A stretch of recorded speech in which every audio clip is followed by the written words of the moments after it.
Okay, yep, hello everyone. Yes, good evening, and yeah, it's already time for Fauna Fight Night to resume. We postponed this tournament quite some time ago. I think it was like 2 months ago. And yeah, we basically didn't push through with it, so we had a bit of a hiatus. But we're back with it, and we're going to be running the Fauna Fight Night. This practically was our bi-weekly tournament series in the Asia Pacific region, although this tournament is also open to our folks from Russia. Understandably, it's kind of like a big region, but nevertheless, we've made it work. So yeah, we're going to see it work tonight as well, since we have 12 participants in our tournament. And I think it's about time for us to get started. Hold on first. Let me just quickly check where our players are at. Okay, yeah, they say they seem to be around. Okay. Before we begin though, okay, maybe I just want to mention this is a double elimination prize tournament. So basically, winner of this tournament gets prize money. As you could probably see already on the screen, yeah, there's like $22 written down there. That is because we are partnered with Matcherino, and with them we get, yeah, some. We get an increase of prize pool. Thank you, Kat, for activating that command. Indeed, I was getting to that because for you spectators out there, you can actually help and contribute to this prize pool simply by, you know, going to that link, and then you can just log in with like your Twitter or Discord, any even with Twitch, and we see already some of the codes being redeemed right now. And as you can see, that adds 25 cents to the prize pool. No charge whatsoever, because that is all thanks to Matcherino. So again, thanks to our folks at Matcherino. There are other ways you can help contribute to the prize pool. You can directly contribute by yourself, or you can also do the sponsor requests that are listed out there.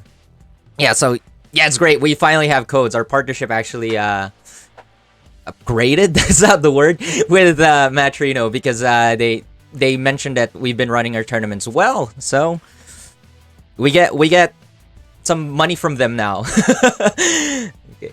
Though I'd like to take this opportunity to thank some of the direct contribution. Like right now, Kheydinss giving a $5 contribution, adding $5 to the pot. And before this tournament was postponed, Vixie actually added $8 to the prize pool as well. So thank you very much, Kheydinss and Vixie, for your direct contribution. Our players will definitely appreciate that. So with that, I will have to call in our players. Yeah, actually, let's do Hitsuji versus FlyingChicken first. All right. Okay. Let's see. Just give me a moment. Let me contact our players.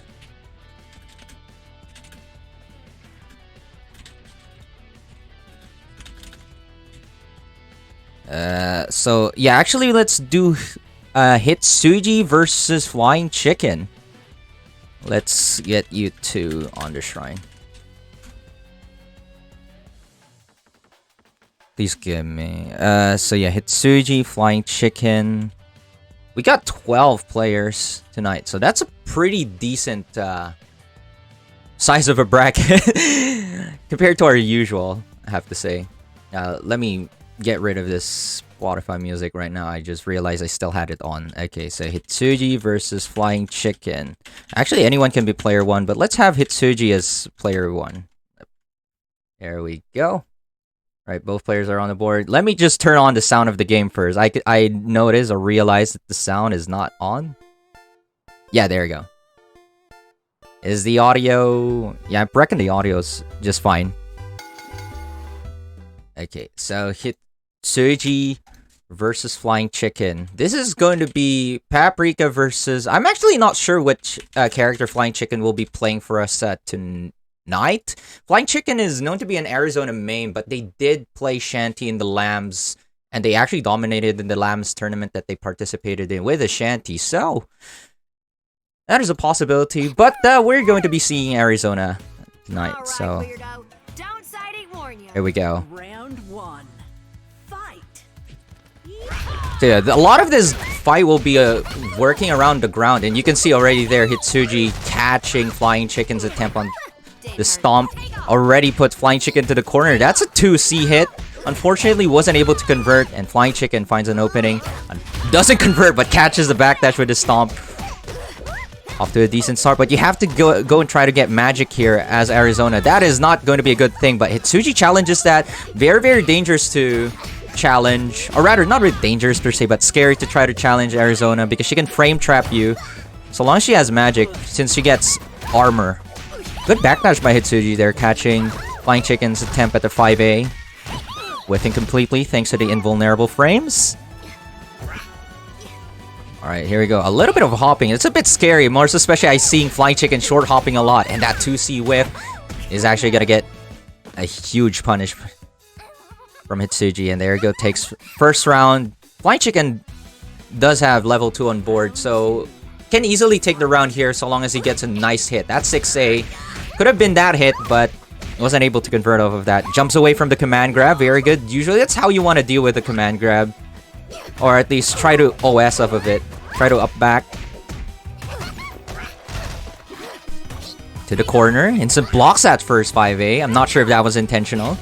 Just goes in with the JB and Hitsuji, not anti-airing that at all. That's not a real one. Getting caught by the rope loops. FlyingChicken reading Hitsuji perfectly on all of that. And nice JC starter. Guys going to be just knocked into the corner. Tries to catch an up back. It was a good attempt. Hitsuji wasn't prepared either way to confirm. Nice JC and can actually go for the kill here. Doesn't even need to expend meter. Oh, but since he used that, yeah, he might as well expend a meter there. Probably could have gone with a routing where he didn't need to expend that meter and could have saved that for round 3. But so long as he confirms the kill, I think he's still on a good foot here. But Hitsuji with the 3 bars might be scary. Okay, gets 2 stocks of magic. Ah, but the whiff, very scary as well when you try to go for Stomp Oki. And yeah, that like your opponent is just pretty close, because a whiff Stomp, if you miss the timing of that, it's so easily punishable.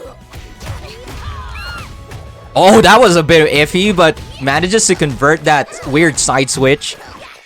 Alright, goes for a rope. Ah, just with the flop. Misses the timing of the JC. That magic headbutt manages to put himself away. Trying to mash 2A into each other, but Hitsuji gets the good one. Oh no! That was a drop. Certainly not what he was going for, but this should be enough to kill Hitsuji. Still not expending that meter. Oh no! Yet again, not a drop. That's gonna be a level 2. Can FlyingChicken confirm this into a kill? No, he misses the stomp. No, and you saw that. He ended with a stomp. He doesn't have magic. He doesn't even have super meter. He cannot cancel that to make that any safer. And Hitsuji just dives in with a belly flop, thinking that's the best way to just go for the punish there, and kills FlyingChicken off of that first game. A lot of drops from both of these players to start with. Hoping that these players had a bit of a warm-up before they got started, because yeah, there's a bit of a spaghetti going on. Both players could have actually secured that round. Like in Hitsuji's case, earlier on, he could have confirmed that into, expending the meter earlier on. FlyingChicken expending the meter, but misses the rest of the combo, so a bit unfortunate. It happens though. Also, especially since it's been a while since we ran our tourneys, and these two players also been a while since they participated. Good blocks. Manages to just be patient and block through the entirety of the t-shirt. But Hitsuji also showing the same attention, blocking the 6B, not getting hit by the Prairie's elbow. Goes for the setup with a gift. Oh no, FlyingChicken doesn't realize the pot goes back down. Command grab, reset. And Hitsuji's just going to keep him locked down here in the corner. Flop. Going to be tracking for a tech roll. Hitsuji with a perfect spacing. Well-timed 5A. Catches FlyingChicken with a jumping button. Jumping buttons... very tempting to do when you're just up backing in the corner. But you have to be mindful as well, because the startup of the jumping buttons are really the best. And in Arizona's case, doesn't really have a pretty good hitbox or reach. Especially that JA with a 1-frame active frame. Again, keeping FlyingChicken locked in the corner. No gift setup though, and just allows FlyingChicken to tech roll. But with good patience, just cards A. Reading into FlyingChicken's string. Oh no, gets hit by that. No confirm, even after the ground bounce. 5B. Alright, and just the spacing game.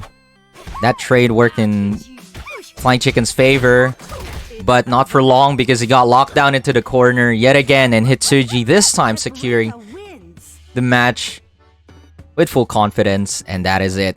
So Hitsuji takes the game 2-0. FlyingChicken is now sent to losers. Well, we may be seeing him later on. So yeah, Hitsuji advances forward. Let's see. Yeah, that was a bit unfortunate, but yeah, that was a pretty spaghetti bit on the first game, or rather, yeah, on the first game. However, yeah, Hitsuji manages to pull through later on and just locks down FlyingChicken. Really spent most of the time by the corner and made it really tough for FlyingChicken to deal through that. Anyway, it's time for us to be seeing fight between Kheydinss and urnotmax. Yeah, it seems like they're both here. Alright, urnotmax. Let's go. Alright. So Kheydinss versus urnotmax. I think we're going to be seeing the same kind of matchup, actually, and I just realized. Because early on, Hitsuji versus FlyingChicken was a Paprika versus Arizona, and I think this is going to be the same. Kheydinss, also one of our well-known Paprika players, been here in this community for a long time. On the other hand, urnotmax is pretty new to the Fauna player, currently residing in Japan. I'm not exactly sure where they're originally from, but they're residing in Japan, and they're playing Arizona. I've seen this player having pretty good potential. Obviously, they don't have too much experience with the game yet, so I'm actually quite curious how they'd fare in this fight. Like, literally, when was that? Last night, they were asking me about how the other players do the launcher into a headbutt, and just learn the Tiger Knees input, and just so soon, just manages to execute it in a short amount of time. Anyway, it seems like we have a bit of a disconnect. What occurred here? urnotmax got disconnected. Obviously, you know, we can't be a Fauna tournament without players being randomly disconnected. Let's try that again. I'm calling their attention again. I mean, we have a bit of a time. So, of course, if it occurs again, we'll have to make a decision off of that. Yeah, this is... Yeah, seems familiar, huh? I'm pretty sure this happens a lot in Hoof to Floof too, Bobby Ushek. Not certain. But please relog. And let's try that again.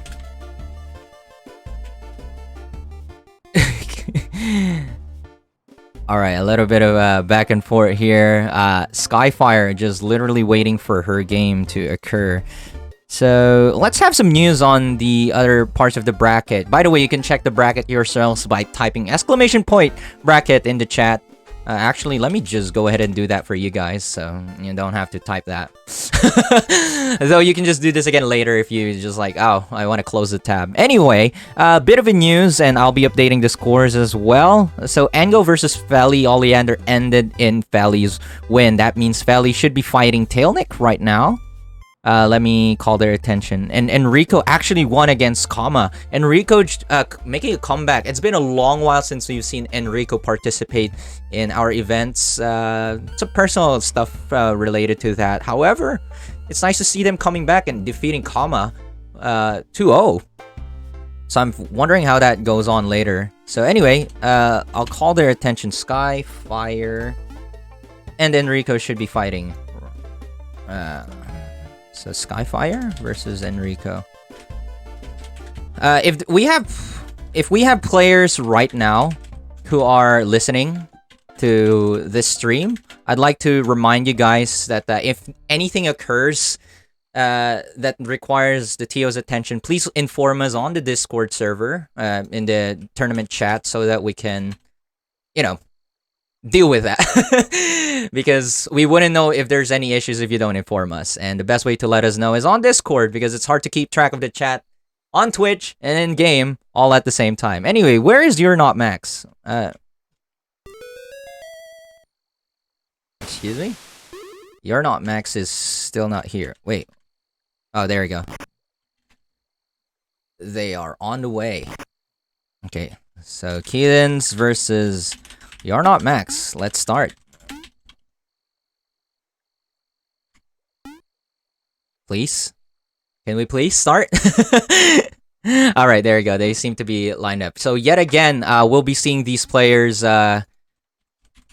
queue up. And again, it's funny to see Arizona, Paprika versus Arizona, which is kind of a rare matchup that we see in the Fauna. So it's now starting to become a thing. Wait a minute, I just noticed something. Hold on, let me take a look what's happened here. Loading. Yeah, I noticed that our prize pool increased by a significant amount. So, yeah, thank you very much, CADP Gamer CAD, for the direct $10 contribution. That puts the prize pool at $38 now, or a little bit over $38. Pretty sure our players are going to appreciate that. That also means, well, I mean, we've already passed the $20 threshold earlier, so first place and second place will be getting a cut of the prize pool. Anyway, Kheydinss actually decides to play Oleander instead of Paprika. So, I guess, you know, just try to check on this player. Oh, I just realized I didn't change urnotmax's name. That is my bad. Let me update that. There you go. And it seems like urnotmax having a little bit of an issue trying to deal with Oleander's pretty long buttons and just getting hit by these stray JCs and whatnot, but finally manages to get in. Just unfortunate that he's often dropping these combos. He's already snagged 2 first hits, but just not well enough to convert off of them or finish a combo. And just mashes through that 2B whiff, gets back with a 5C. Kheydinss takes the first round.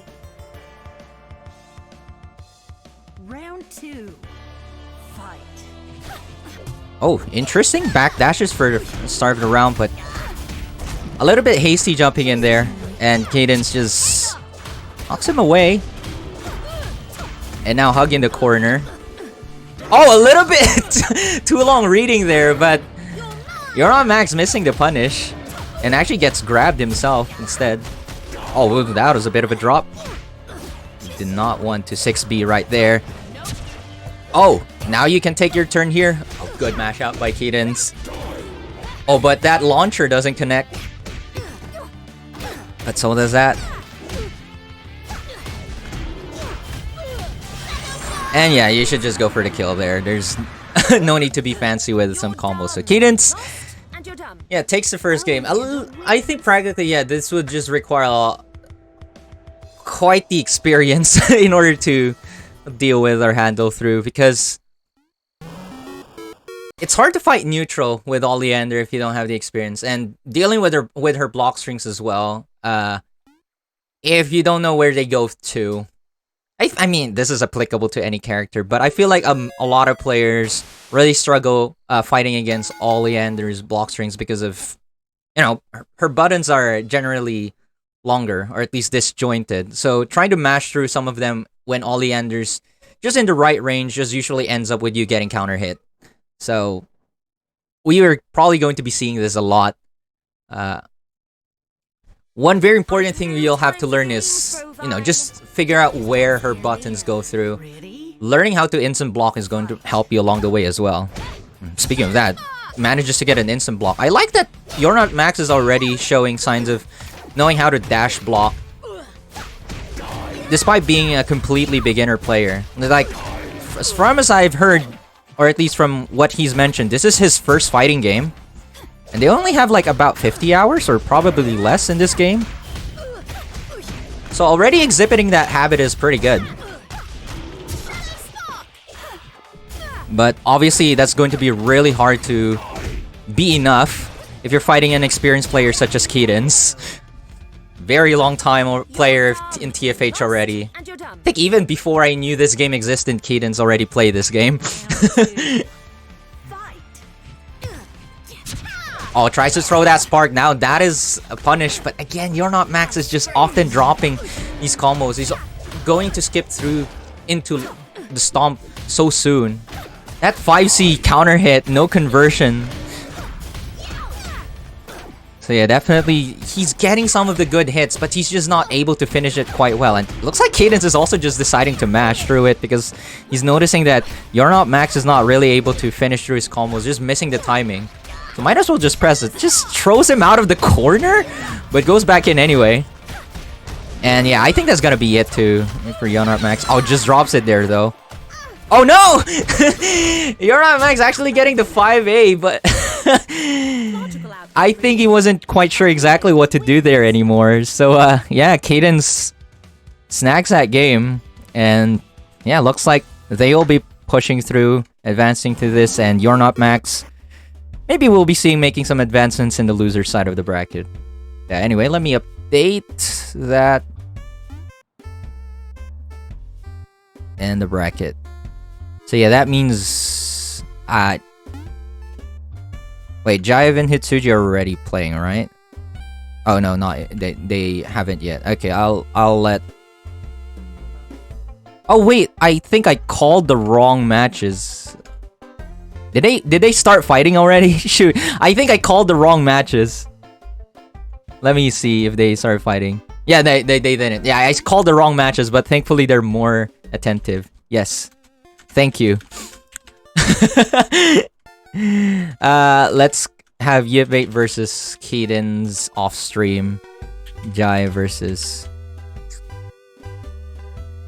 hitsuji. Yeah.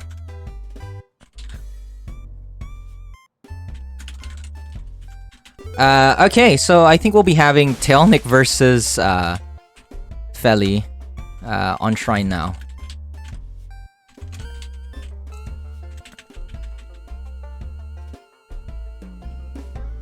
Did I already change it to scene? Yeah, it looks like it.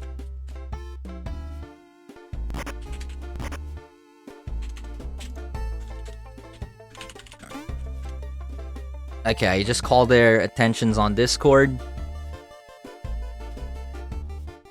Anyway, yes, Tailnic, B player 2, Feli player 1. Looks like my ping with Feli tonight is pretty decent. Okay, so Feli versus Tailnic.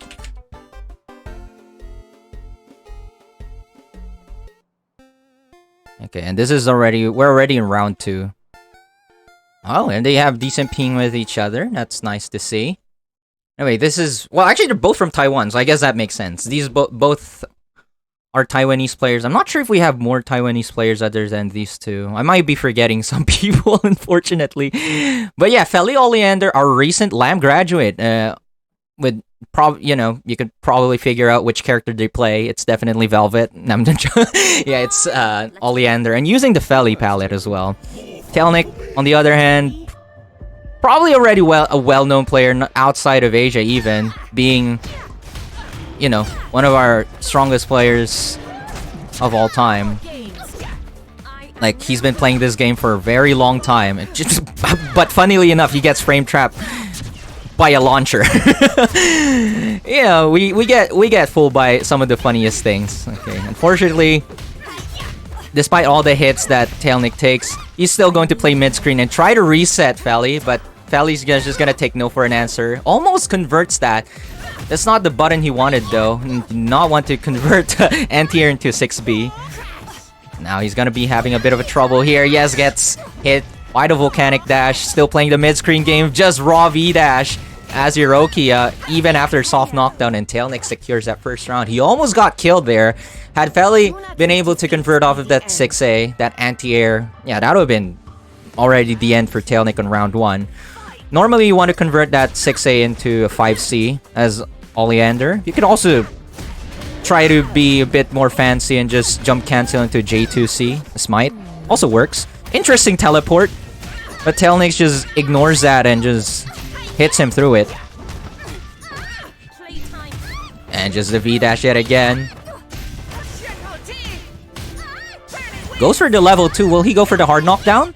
Yep, hard knockdown. What is the mix? Just a V-dash yet again. Feli's never prepared for these V-dashes. It was a bit of a drop, and I think Tailnic can kill here. Unfortunately, he has absolutely the worst routing ever, but it doesn't matter because he can just pick it up from there.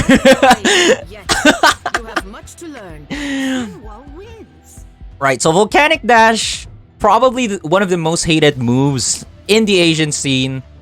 for some reason, I mean, well, I know the reason. Like, it is a little bit fast and just catches a lot of people. And also with the kind of network that the Asian scene has, being a, you know, big region of all things, it's definitely harder to react to due to ping. However, generally, yeah, V-Dash is not the safest thing to do, as it is something that you can mash through. With a 28 frame starter, you can definitely try to stuff that. And actually, that is the best way to deal with Volcanic Dash. You stuff it.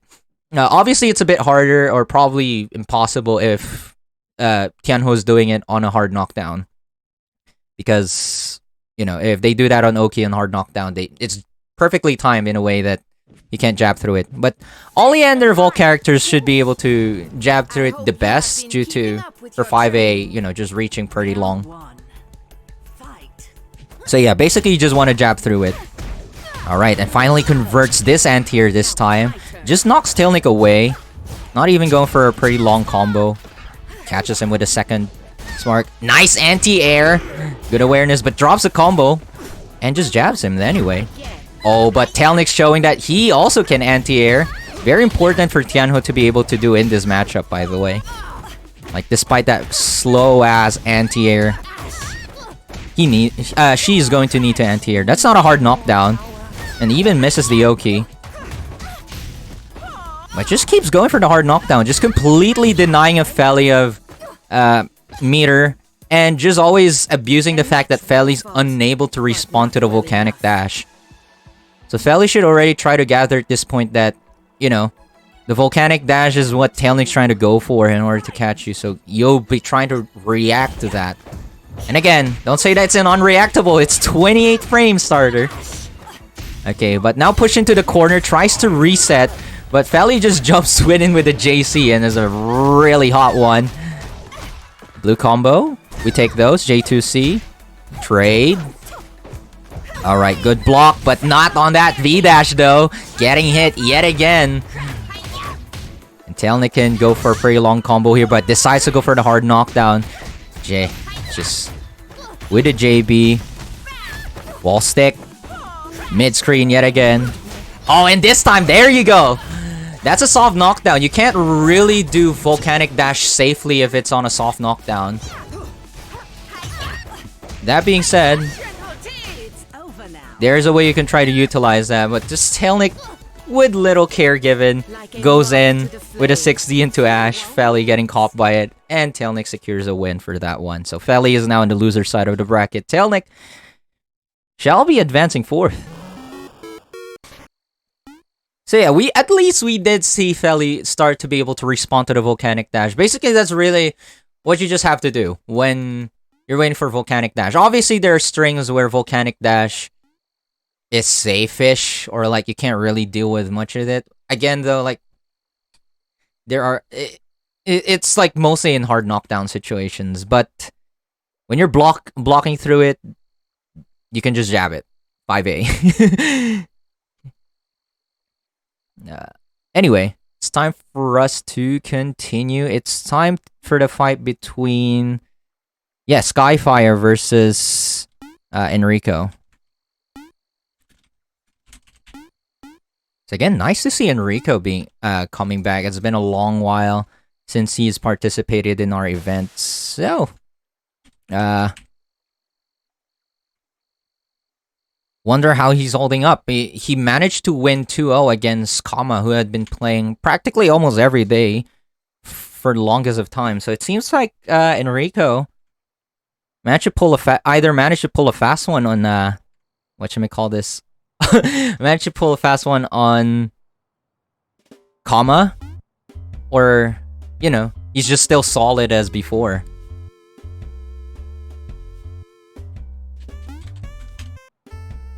Okay, let me check the score reports. I'll update some of the matches. So, oh wait, it looks like our lovely helper in the brackets have have already updated it for me. Thank you very much. Really helps to have people helping with the brackets. Okay. Exactly how many palms do we have in the scene aside from Enrico? 2 if you count Sky. Who's the other one, actually? We also have yeah, D's Nut is one of our new players who's also trying to pick up a Palm. They actually did a decent performance during the Lambs. So during Lambs, which was D's Nut's first tournament, he landed 4th place in a bracket of like what, 12 players. That was pretty decent result, if I may say. And he was playing with some players who already had a significant amount of hours in the game. Anyway, SKYIE-FYIRE and Rico Palm. Where's Enrico?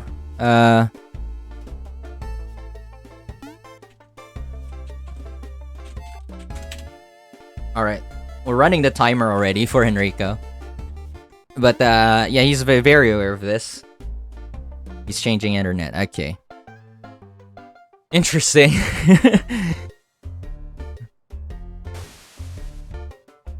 Okay, so Sky, our lovely player from Russia, plays quite the variety. You never really find out what character she plays because she has a very... What's the word? She has a very decent grasp of most of the cast. So like you can see her play Oleander, Velvet. You can even see her play Palm. I've also seen her play Shanty in Arizona a bit, and did pretty decent results with them. I think the only character I haven't really seen her play is Paprika. I wonder if, you know, she can play that. So I'm wondering which character she's going to go for versus Enrico. Will she be challenging him with a palm mirror? Because I'm definitely expecting Enrico to be playing palm here. Or otherwise probably will go for Paprika because those are the only 2 characters I see him play. Paprika definitely one of his pockets. Really loves to go for the teleport kind of gameplay, which catches people off guard mostly. By the way, I just noticed that our prize pool had increased by a significant amount. Yet again, we have a direct contribution of $15 from the one and the only Bicap. Thank you very much for contributing this big amount of money to the prize pool. Again, our lovely players will love that. And this also means we've passed the $50 threshold, which means the top 3 players will be getting a cut of the prize pool. Someone's made out of money. Definitely seems so. So yeah, our top 3 players will be getting a cut of the prize pool. So that means, yeah, there's a lot of people will be, yes. But that means not only 2 people, rather. What am I saying? Yeah, just basically 3 people, and that's a cap. We don't have any more thresholds for like 4th place. We may consider changing that in the future, but as it stands, since this is already the rules we set for it, only top 3. Anyway, where's Enrico? Lordy? They're stuck in the loading screen in the lobby. They only have like 1 minute left before they can rejoin, because otherwise I'll have to DQ them. So I'll let him know of this. Okay.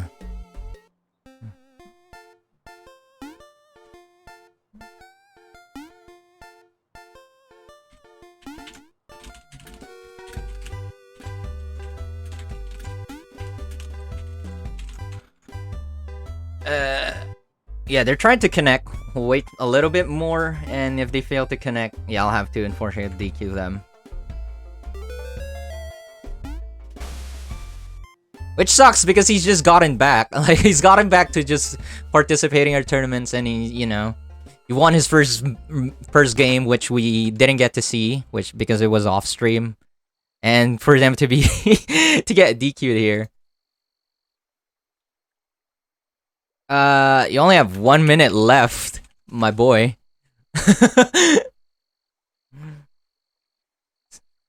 Because I counted down the time since 8:31 p.m. So, yeah, it's already 8:35. So they have a minute.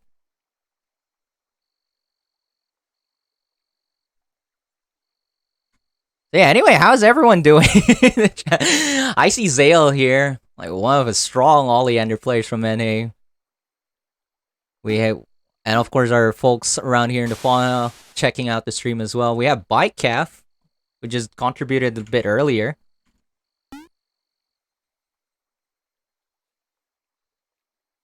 And I hope you all already did the coupon code for Matcherino, because that is completely free to do. 25 cents added to the pot by simply, you know, pressing claim code. That's cool. Bicaf, the best random player. I can't believe Bicaf and SKYIE-FYIRE have that great similarity. Anyway, it's already 8:36, and it seems like Enrico still hasn't been able to join. So I'll unfortunately have to send him to the loser side of the bracket. Yeah, unfortunately. Yeah, I'm sorry, Enrico.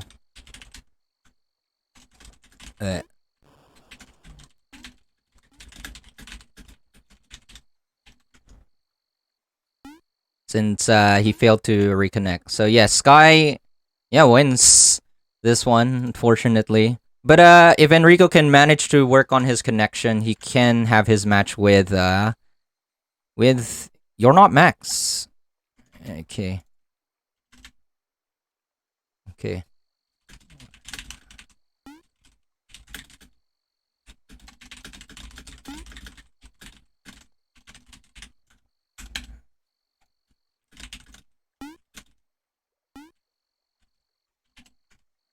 Okay, yeah, so I'm just letting Enrico know that he has to work out his connection.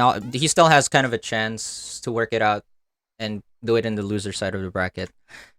But if it fails to work out, well, then unfortunately it really sucks.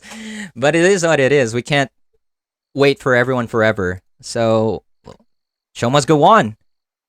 We just finished Tailnic versus Kheydinss. Not Tailnic versus Kheydinss. We just finished the stream with Tailnic earlier, so I'd love to see Sky versus Hitsuji first. So I'll ping them. Where it's so hard to type Sky's name, but that's kind of my fault too. We'll do you first on stream.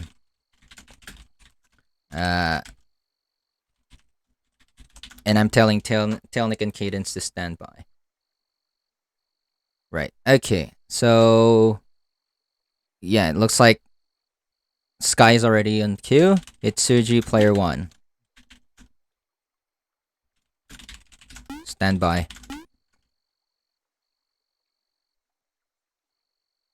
Well, I'm going to inform you on Discord regardless, because I received complaints that they don't get any updates. They don't know what's going on, despite me pinging them like twice on Discord, and then they still complain to me that they didn't receive any notification of whatsoever of of their matches. They're like, I don't know where my match is, despite there being the bracket. So I don't know what to do, guys. I tell you there's a match, I get complaints. I don't tell you there's a match, I get complaints. I love running this tournament. Anyway, we're going to be seeing a lovely match between Hitsuji and SKYIE-FYIRE. Basically, our most recognizable artists in the Fauna communities, or in the Fauna at least. So yeah, Hitsuji versus Sky. And looks like Sky's going for Palm for this one. Let me... That's not winner's semi, it should be winner's semi. My bad. Okay, and it looks like Sky's was doing a pretty good job trying to keep Hitsuji away. But Hitsuji also being mindful, not being too impatient. Also reading SKYIE-FYIRE's up back. And just grabs her out of it. Double JA, interesting. Maintains the pressure, just always checking in with the JA, because trying to keep him mindful that Sky is going to try to up back. Tries to reset the pressure with it, but SKYIE-FYIRE manages to get out of the corner. But maybe not for long, because Hitsuji will be pushing her back in there. And I doubt Hitsuji's gonna expend the meter here, most especially with that drop. But catches the tech roll. Nice grab by Hitsuji. And secures that round. This is a hard matchup for Palm, I believe. Because her JC, which is usually her mainstay of like playing keep away, together with the dogs, Can be negated by Paprika, although that was a good JC by Sky, and now it is the one locking Hitsuji into the corner. Good grab on that. Trying to utilize the dog, maintains the pressure, just backs off, but forgets to use the dog and curse hitbox. Let's go. That's a nice t-shirt, nice mix there. Going for the jump. It's really confusing when Palm goes for that. Goes for the jump. Obviously, you're scared of JC. But with the dog down there, you can just get sniped with the low. When you're trying to stand block. Catch by Hitsuji here, though. Goes for the... We'll probably expend the resources here. Can he kill? Yes, he can! Wow! Level 2 into level 2. Just expends all that bar to get all that huge ass damage. And definitely is convincing win on that round. I think SKYIE-FYIRE probably will be considering switching characters here, but you never know with her. You never know with her. I think this matchup can be pretty tough for Palm. I won't say it's her worst matchup, but can be pretty tough given, you know, Paprika having huge health, huge damage, and also a pretty good way of playing neutral and just dealing with JC altogether.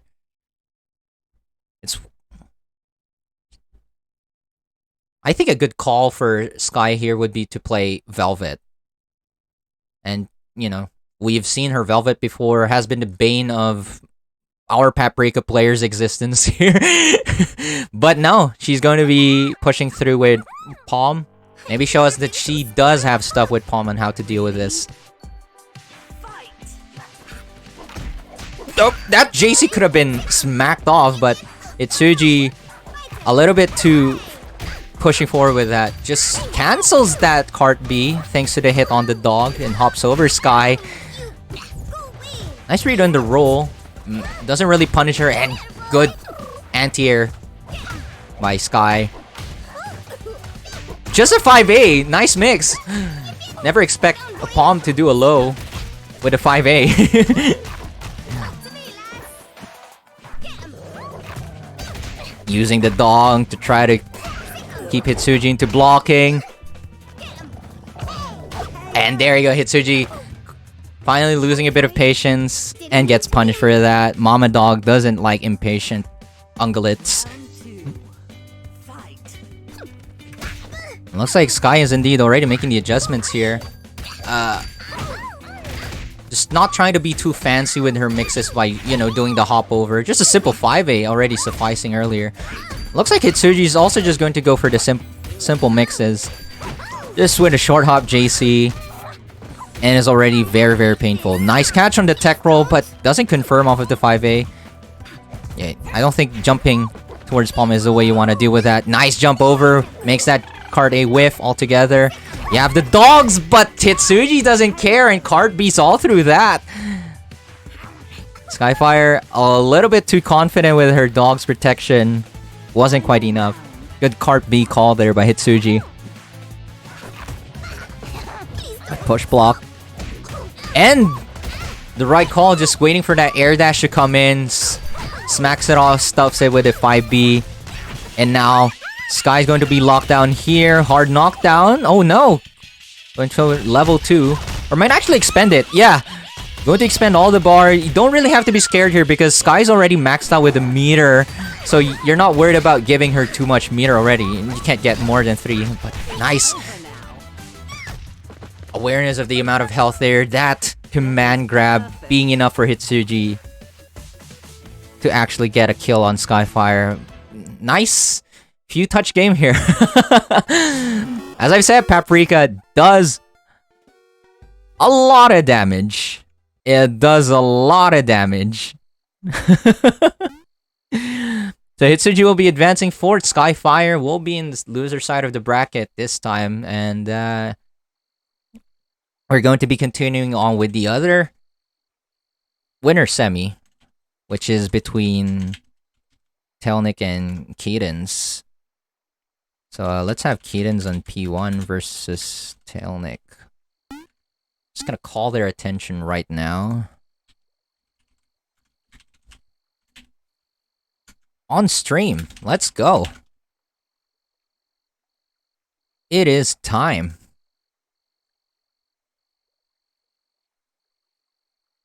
So yeah, it's really scary when you get touched by Paprika, because she can really do big amounts of damage.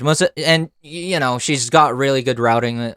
Hitsuji's got really good routing, being able to expend all that 3 bars just to secure kill. Like, that was huge ass damage. Probably 3,000, yeah.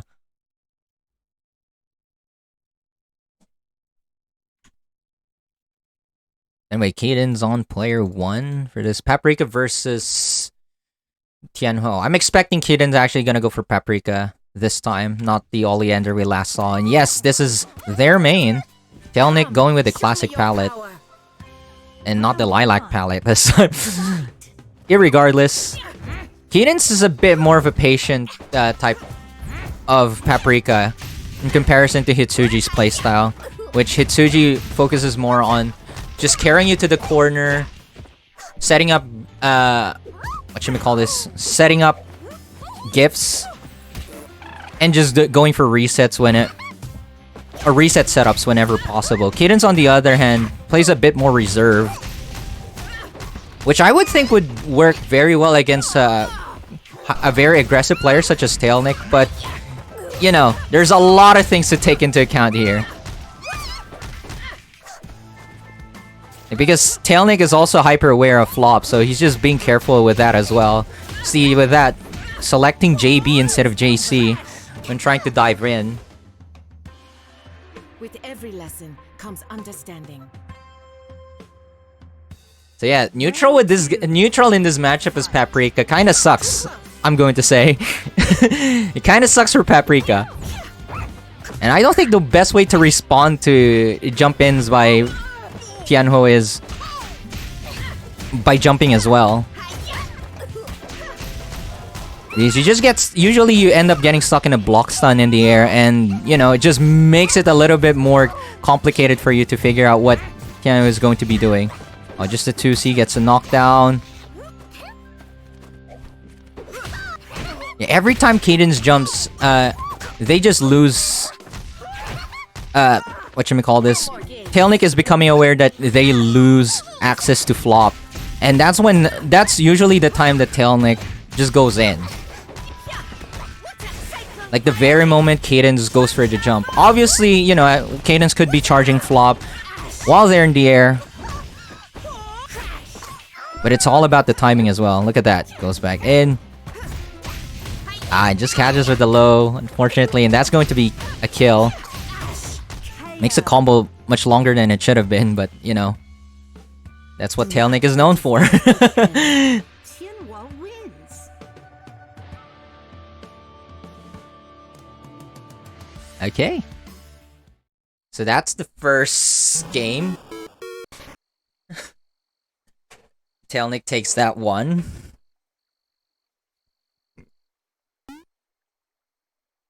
And again, Tailnic's also making the adjustments, basically. He's trying to fish for flop, because he really hates flop. But basically, it's also the... what should we call this? With the general playstyle that Tailnic goes for, in which he really likes playing in the air, as Tianhuo. Jumps a lot, super jumps fights a lot. Yeah, basically, your common response to this, or at least your go-to response to this as Paprika, would be flop. So that's why he's trying to really adjust his movements to fish it out. But see, Kheydinns' response is not actually sitting down and wait and just charging the flop. You see Kheydinns jumping a lot here, and this is usually what's ending up with them just getting smacked a lot. And that air reset. Ooh, nasty. And Tailnic just cross-canters that, doesn't want to deal with Kheydinns having their turn. Yeah, see, just jumping like that isn't really helping Kheydinns a lot there. See, that flop now is helping them. I have to be waiting. Oh, but this time Tailnic immediately recognizes. Yeah, this is how fast Tailnic makes his adjustments. Like, you notice that Kheydinns jumps a lot, so that's why he just goes in. The moment Kheydinns showed that they were willing to flop, just baits it out and goes for the volcanic dash. Very, very quick adjustments. And that's one of the ways you can challenge flop. Obviously, even just simply blocking, like unfly and blocking as Tianhuo, is another response or trying to just fish out the flop. And if you block it, you just get a jumping punish on it instead. Like you get JB at certain heights. Or instead of 5B if you land it correctly. Okay, good push block, keeping Tailnic away. Oh, and good convert off of that straight to 2C. Now going to be pushing Tailnic into the corner. Oh, drops the flop there. Tries to Ash on Wake Up twice in a row. Tailnic has no form of restraint. He just wants to do things on Wake Up. Finally, the 7D works out. Because Kheydinss failed to confirm twice. Card A on Wake Up. V-Dash, again, not really the best option in Oki after soft knockdown.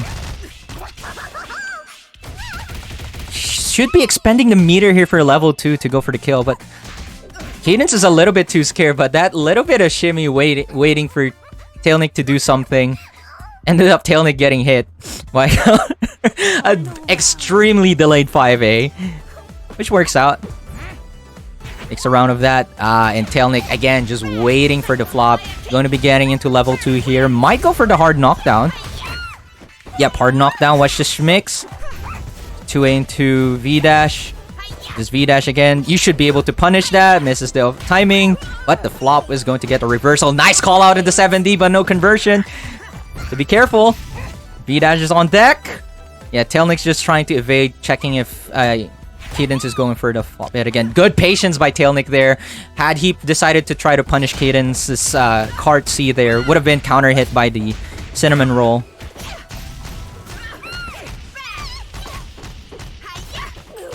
Oh, tries to go for a reset there. Waiting, seeing if Kheydinss is going to tech. But because Tailnic has sufficient meter here, can actually go for the kill here if he has the right routing. Which he does.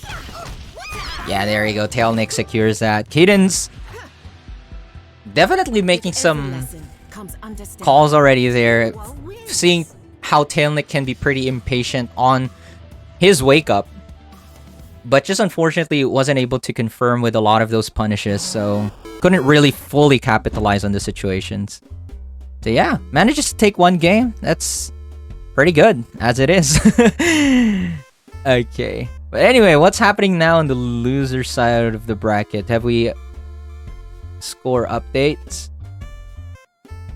Let's see. So yeah, Jive... Okay, Jive eliminates Engo from the tournament. So thank you for your participation, Engo. Yifbait as well, getting eliminated earlier on by Kama. So Kama, great job. That last time they fought was in the Oops All Mids, and Kama was the one who actually... Kama was actually beaten by Yifbait, if I recall correctly. So... great job by Kama this time for eliminating Yifbait off the bracket. Also, FlyingChicken defeating Feli. Unfortunately, we didn't get to see much of our recent Lamb graduate, but the person who also defeated them, FlyingChicken, is now eliminated from the tournament as Kama has defeated them. Oh, it didn't meet Kama? My mistake then. Alright, so but Jive and urnotmax, what's happened to them?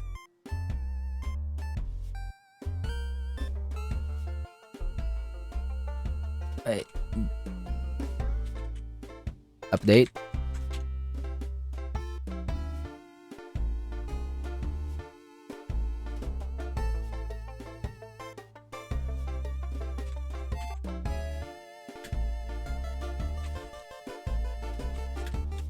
Hold on, I'm talking with the players right now.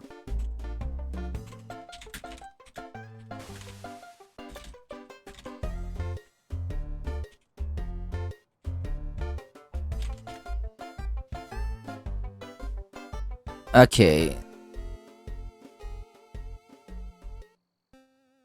Yeah, thank you, Cad, for taking care of some of the parts of the bracket. Sky versus Kama should be happening. Right now in the losers quarter. It seems like we're some of the players are having connection issues with server.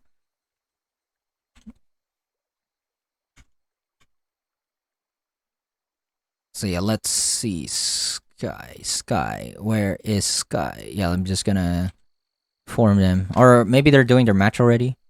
Yep, never mind. They're doing their match. No need to inform them.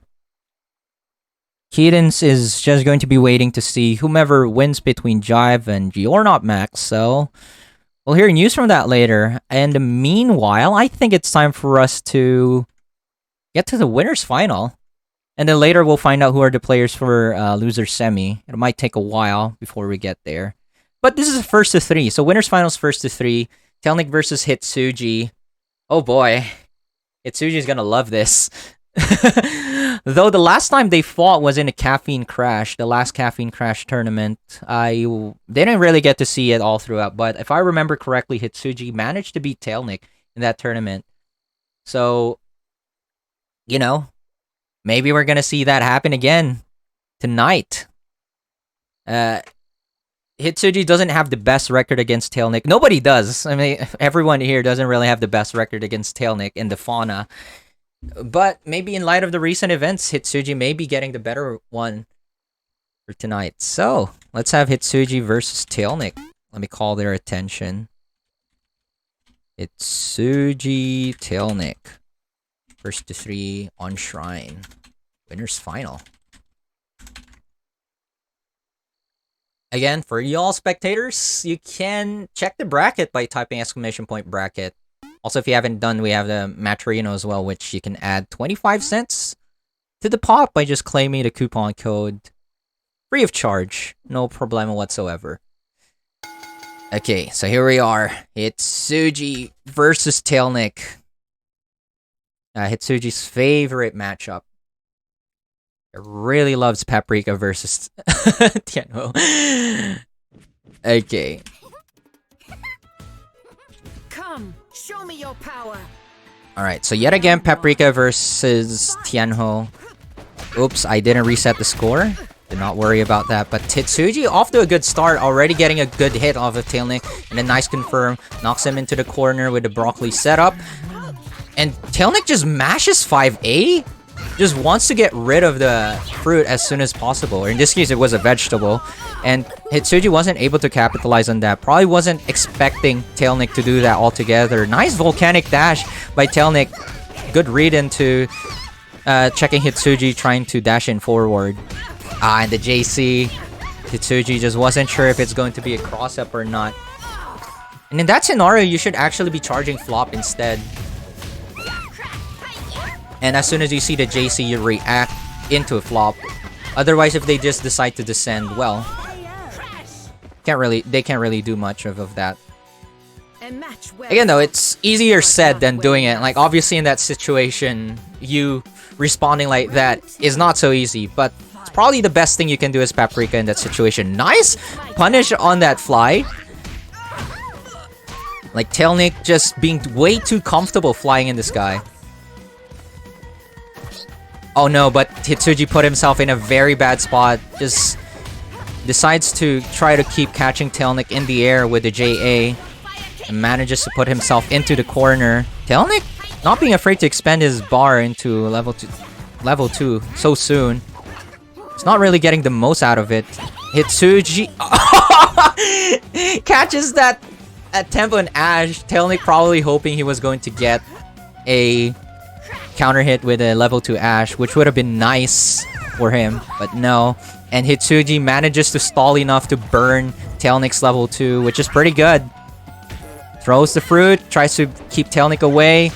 Oh, blocks the volcanic dash, very good. And just spacing it out.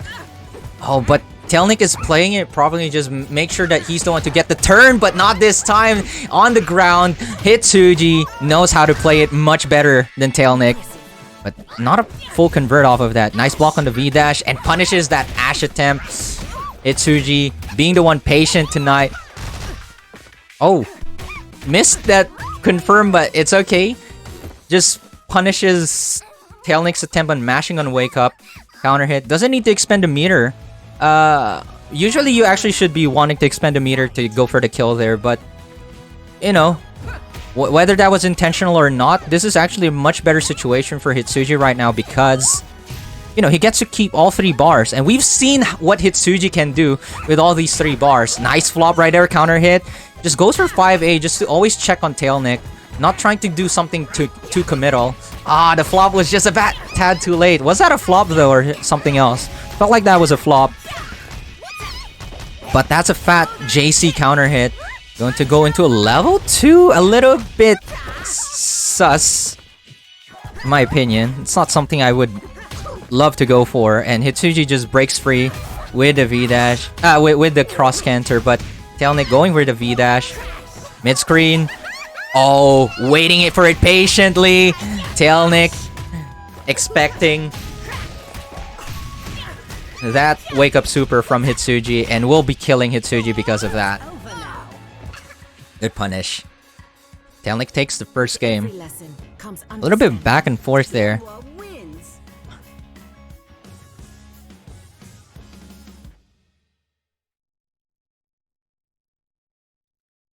So yeah, I do like the sort of patience that Hitsuji is also displaying, and Tailnic's just trying to play with this pacing, because the usual fast playstyle that Tailnic goes for has its big risks, because Hitsuji's trying to keep an eyeful of Tailnic's approaches. So like that one time we got to see Tailnic's, you know, super jump flight getting smacked because Hitsuji's just keeping an eye on what he's doing. Come, show me your power. Round 1. Fight.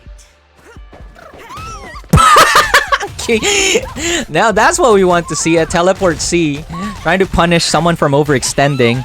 And already, look at that, the amount of reward that Paprika can get off of a teleport C is just really huge. Look at the health that's already lost. That's a reset. Basically, it's just a 3 touch. And look at the amount of chip as well from the pots. Volcanic dash, misses the punish, but Tailnic doesn't also get anything from that. And Hitsuji's just going to eliminate him cleanly on this first round with just 3 touches. It is what it is. Round 2. Fight. Oh, flops, and Tailnic's just patiently waiting for it, despite the instant block. Doesn't go with the 5B count, 5B punish.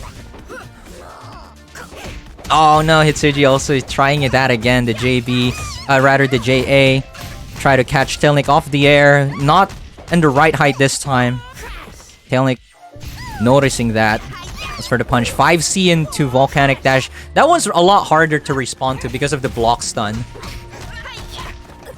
And actually, point blank 5C into immediate Volcanic Dash cannot be jabbed out by Paprika.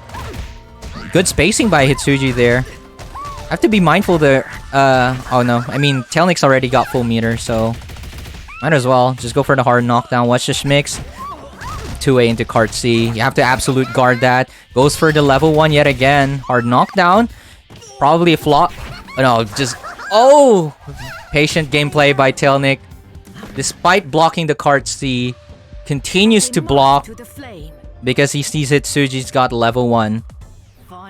And now Hitsuji's in the tight spot this time because he has no meter at all. Instant blocks. That's for the 5A again. I mean, so long as you get the punish. Doesn't... Oh, actually goes for the hard knockdown. I was thinking they weren't going for the hard knockdown here. Soft knockdown in the mid-screen. Nice instant block there by Hitsuji, and actually goes in with a teleport C. Burns that level 2. Doesn't have quite the meter to go for the hard knockdown or level 1. Tries to read the 7D, but Tailnic does it late. Neither player gets punished. Till Hitsuji goes in like that. Blocks the V-dash, and just grabs Tailnic off of it. Card A. Good blocking there. Just cross canter. Keep him locked down to the corner, but Tailnic's gonna do the same. Cross canter. Oh, the JB smacks Tailnic from behind. Oh, I don't think Hitsuji can kill here, though. Can he? Does he have the routing? Flop? Oh, yes, he does. Can't TK cancel that flop into a level 1, and Hitsuji takes game number 2. I was a little bit scared that Hitsuji wasn't going to get it, but it goes to show how much I know about Paprika's routing. Alright, both players had already won. Let's just see a little bit of the news. Okay, Jive taking 2-0 against urnotmax. Looks like we're not going to see urnotmax for much longer in the tournament, but thank you for your participation. Would love to see you in our future events, or more of our events, but Jive will be the one fighting Kheydinss. I think you're doing that off stream.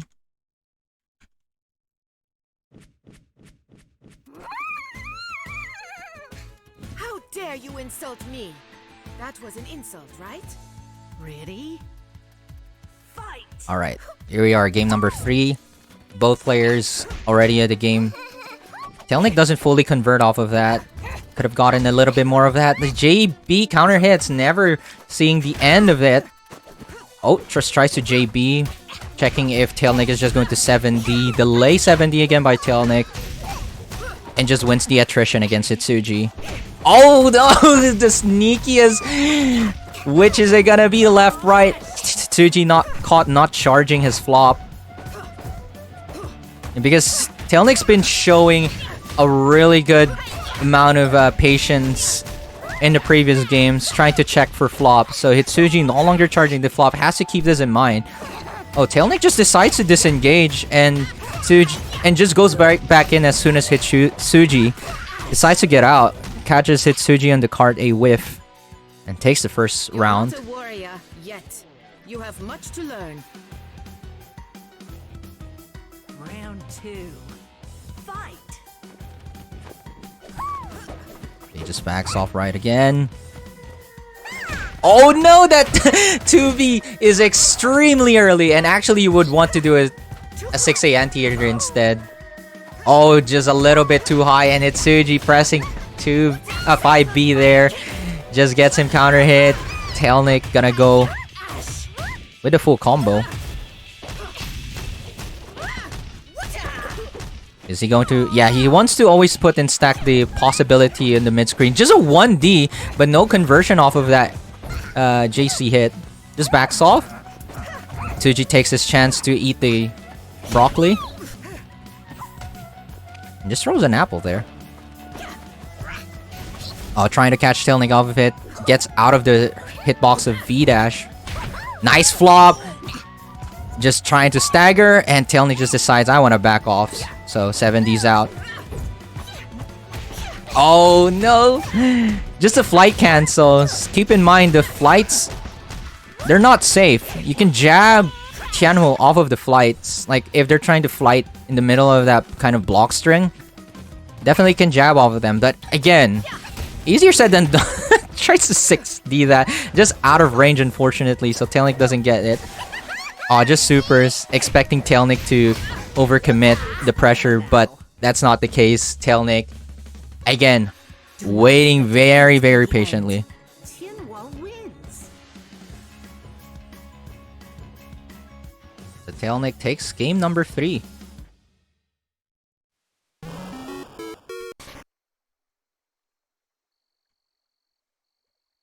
You say the server's dead, but we're in it, so it's not dead. Yeah, we're in it, so it's not dead. If the server's dead, it would kick us. Oh, I accidentally queue on battle, whatever. I'll just get off of it, my bad.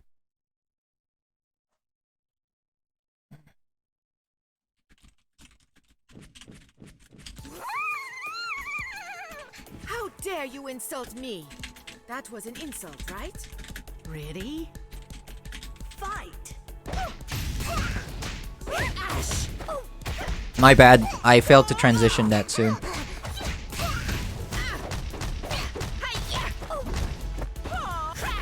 Okay, and yet again, Tailnic generally just really prefers the mid-screen play, and looks like he's already adding 1D to his stack.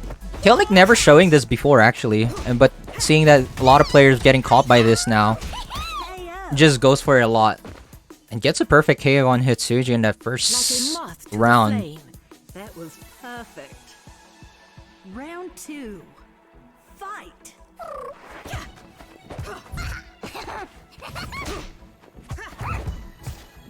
Blocks there. Oh, and the nice disengage by Tailnic there. Backdash, catching hitsuji with a card A. And just whiff punishes him.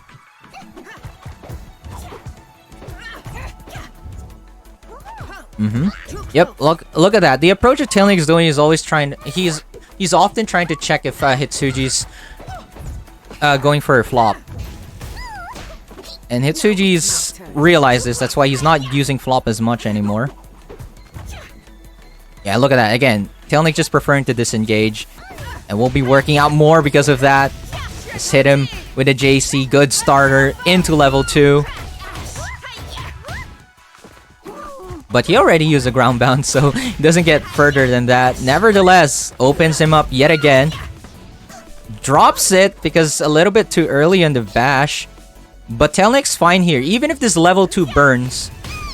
Oh, my lord. One of the worst things that you'll get caught by, a 6D whiff into V-Dash. Because 6D on whiff can actually be cancelled into a Volcanic Dash. It's just a bit silly. But yeah, Tailnic takes winner's final. And we'll be waiting in the grand final to see whom will be facing him. Okay.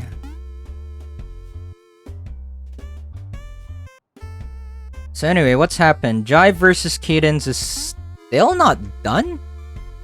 It's taking these players long in finishing their fights. Let me check on them. Hold on.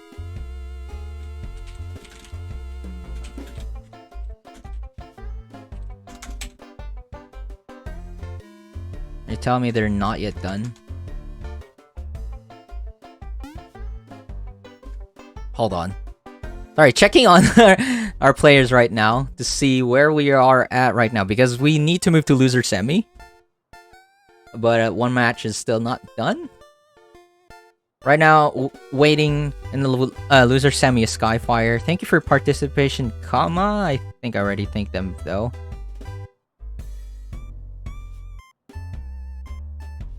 Okay, looks like our players are having trouble joining the Pixel lobby, so we'll be moving to the classic lobbies for this. Okay.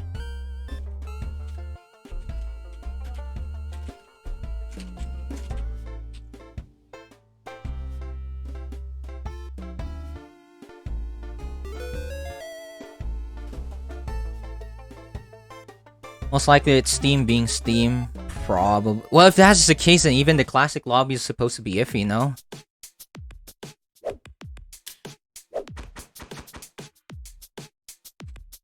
In any case, I'll be hosting the lobby.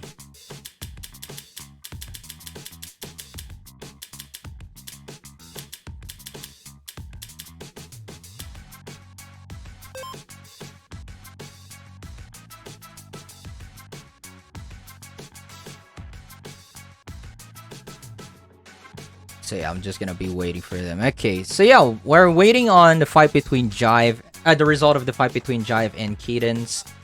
It's Paprika versus Oleander ongoing. It's been a long while since we've seen Jive participate in a tournament as well.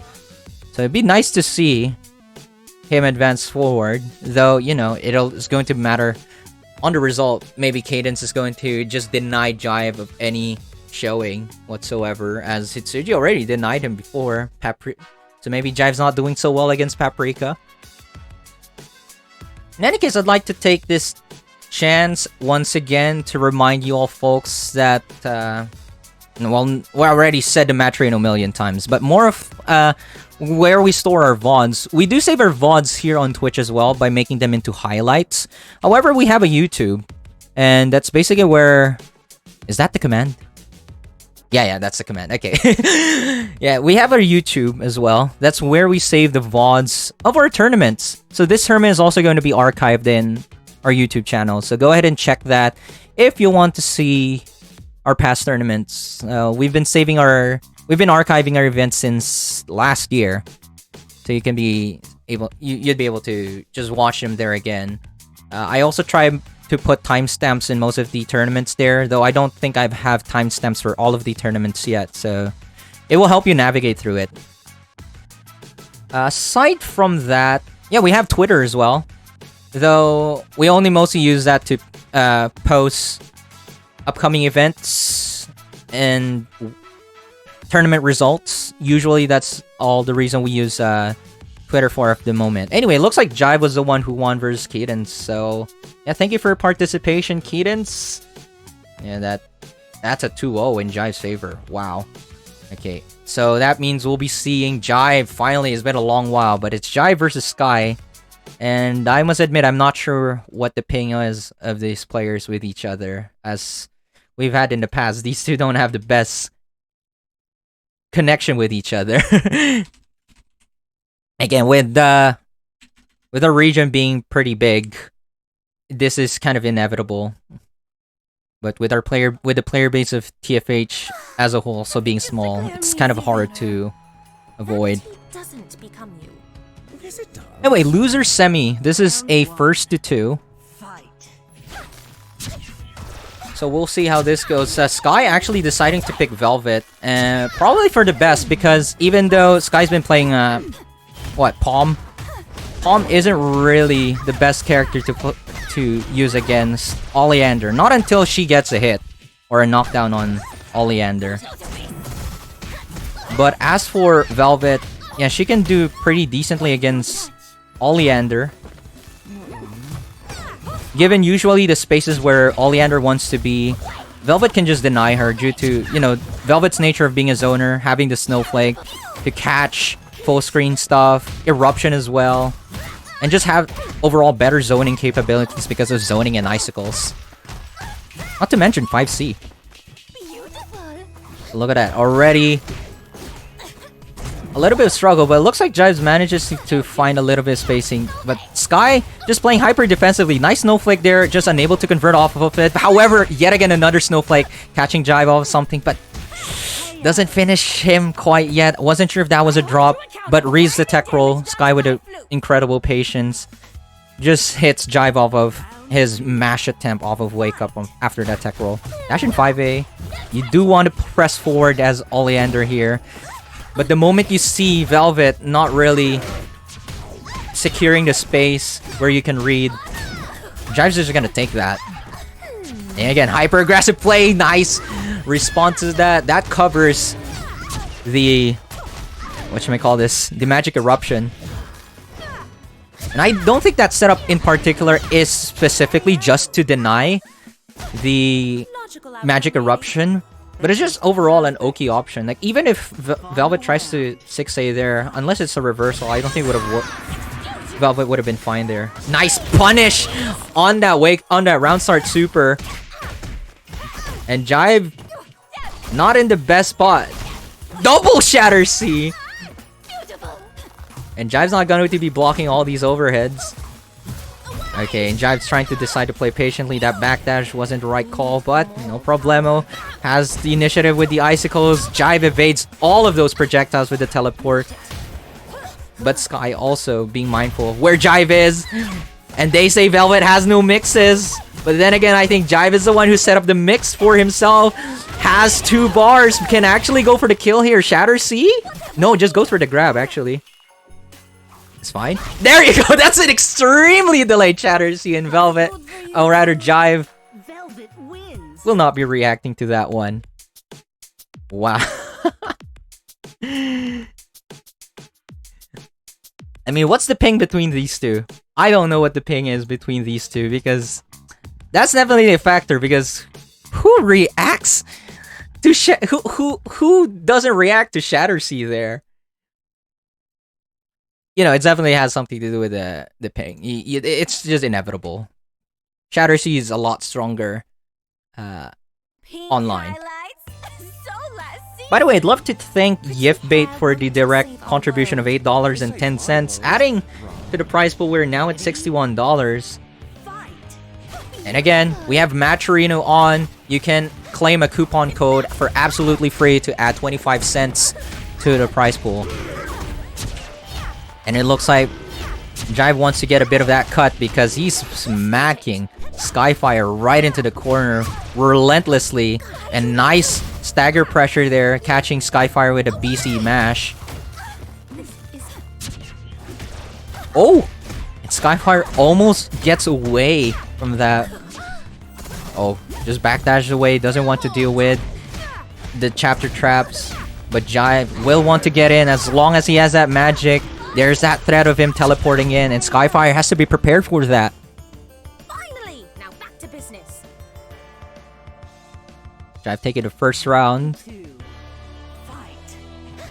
And just backs off this time. And now actually Jive decides to play the zoning game, but because SKYIE-FYIRE is just waiting, Jive decides, I want 3 stocks of magic. And SKYIE-FYIRE is like, wait a minute. You have 3 stocks of magic. And now it's not looking good for Sky because now she's back into the corner. Now we're not going to be seeing epilogue here because not really the best thing Oleander can do versus Velvet. Oops. That wasn't exactly what Jive wanted, but Sky doesn't really get a window correctly there. We're going to be seeing Fred right out.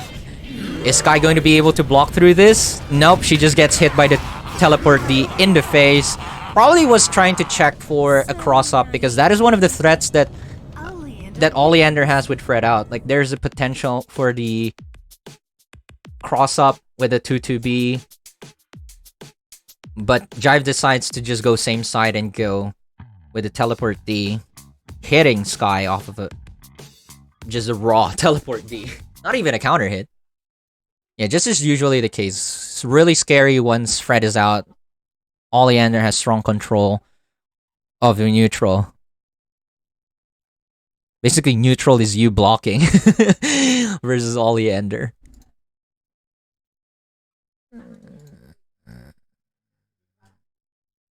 Pink highlights? So last season.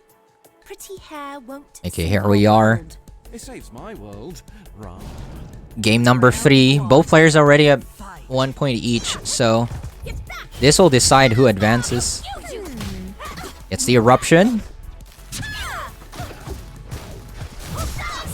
Just the simplest string and safe as well. Gets out of that. And Sky just really manages to back off pretty well there. However, maybe too much to the point where Jive is able to recuperate the magic that he just lost out of that teleport attempt. While it is good that Sky is trying to keep a check of teleports, she probably missed that one this time. Yeah, she's trying to keep an eye on the teleports and trying to catch Jive off of, or rather try to evade Jive off of it. You don't want to give too much space to the point where Oleander can get back that magic. You want to punish her in some way for teleporting in, expending that magic resource, and just not allow her to get it back, get her the offense. You don't necessarily have to hit her. Obviously, that's the best case scenario, but just taking your turn, putting pressure on her is one of the things you do want to do. Might seem counterintuitive as a zoner character as Velvet, but probably one of the best ways you can deal with this situation.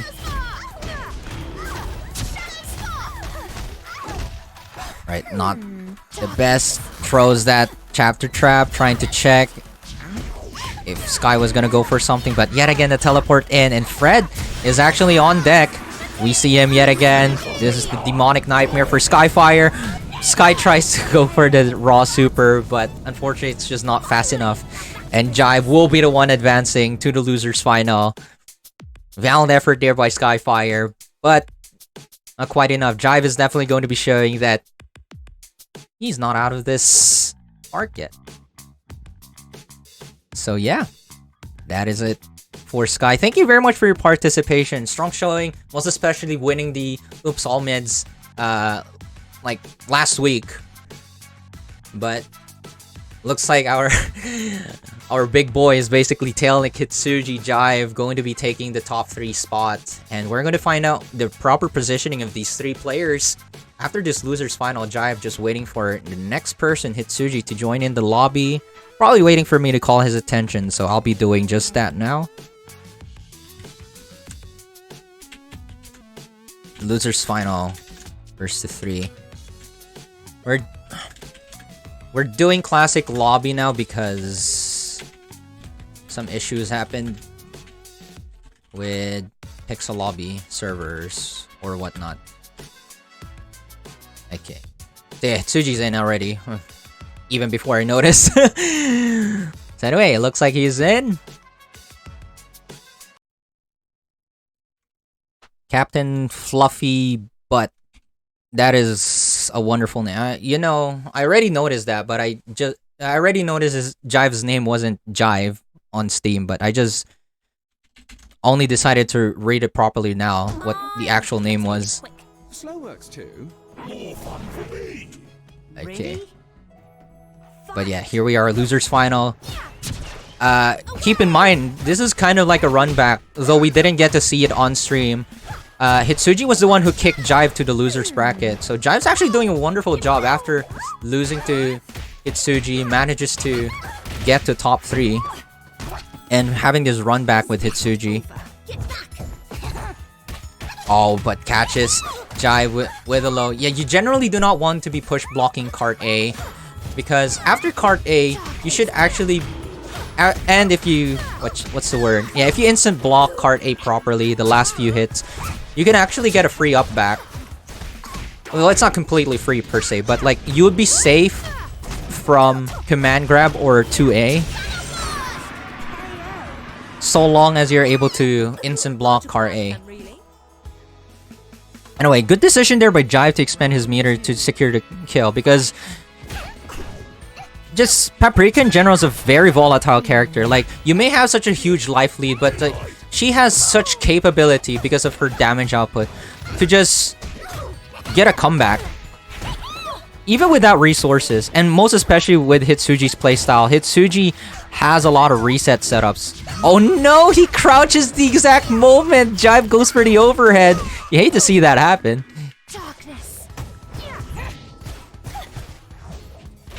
Oh, good chase by Hitsuji. Good eye.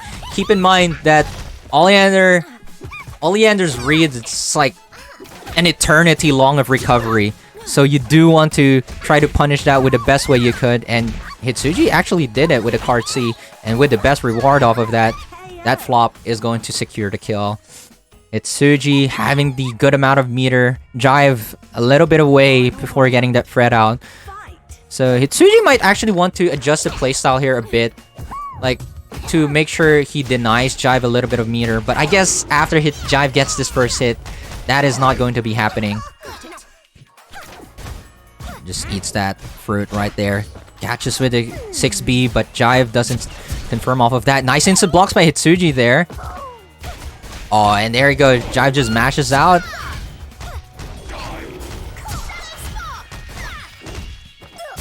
And there we go. We're going to be seeing Fred. Definitely want to call it out already. And also uses the entirety of level 1, seeing that Hitsuji already maxed out his meter. Oh, Hitsuji's tech rolling a lot, but it's a little bit scary, but if he can make it work... Oh, he wants to... Yeah, you do want to roll this out for a bit long. Go for an air reset is a good idea to make sure... Oh, actually, I just realized Jive doesn't even have magic to do a 2-2D. Oh, nice chase with that 2C, the backdash. Not enough space to run away, but no! Hitsuji gets a little bit overzealous, tries to reset Jive yet again. But no worries, Jive doesn't have the meter to secure the kill quite yet. Teleports behind you, nothing personal. Hitsuji gets caught on his whiff, and Jive just manages to punish him on that one. Jive takes game number 1. See, I generally find it scary to try to tech when Fred is out. Like, I guess you do want to represent teching as well after knockdown against Fred, if Oleander is nearby you, so that they don't become too greedy and read all the way through. Try to punish them on trying to overstay their reading. But generally why it's scary is because, you know, with Fred out, you're basically resetted your JD. You can probably get hit a lot more because of that.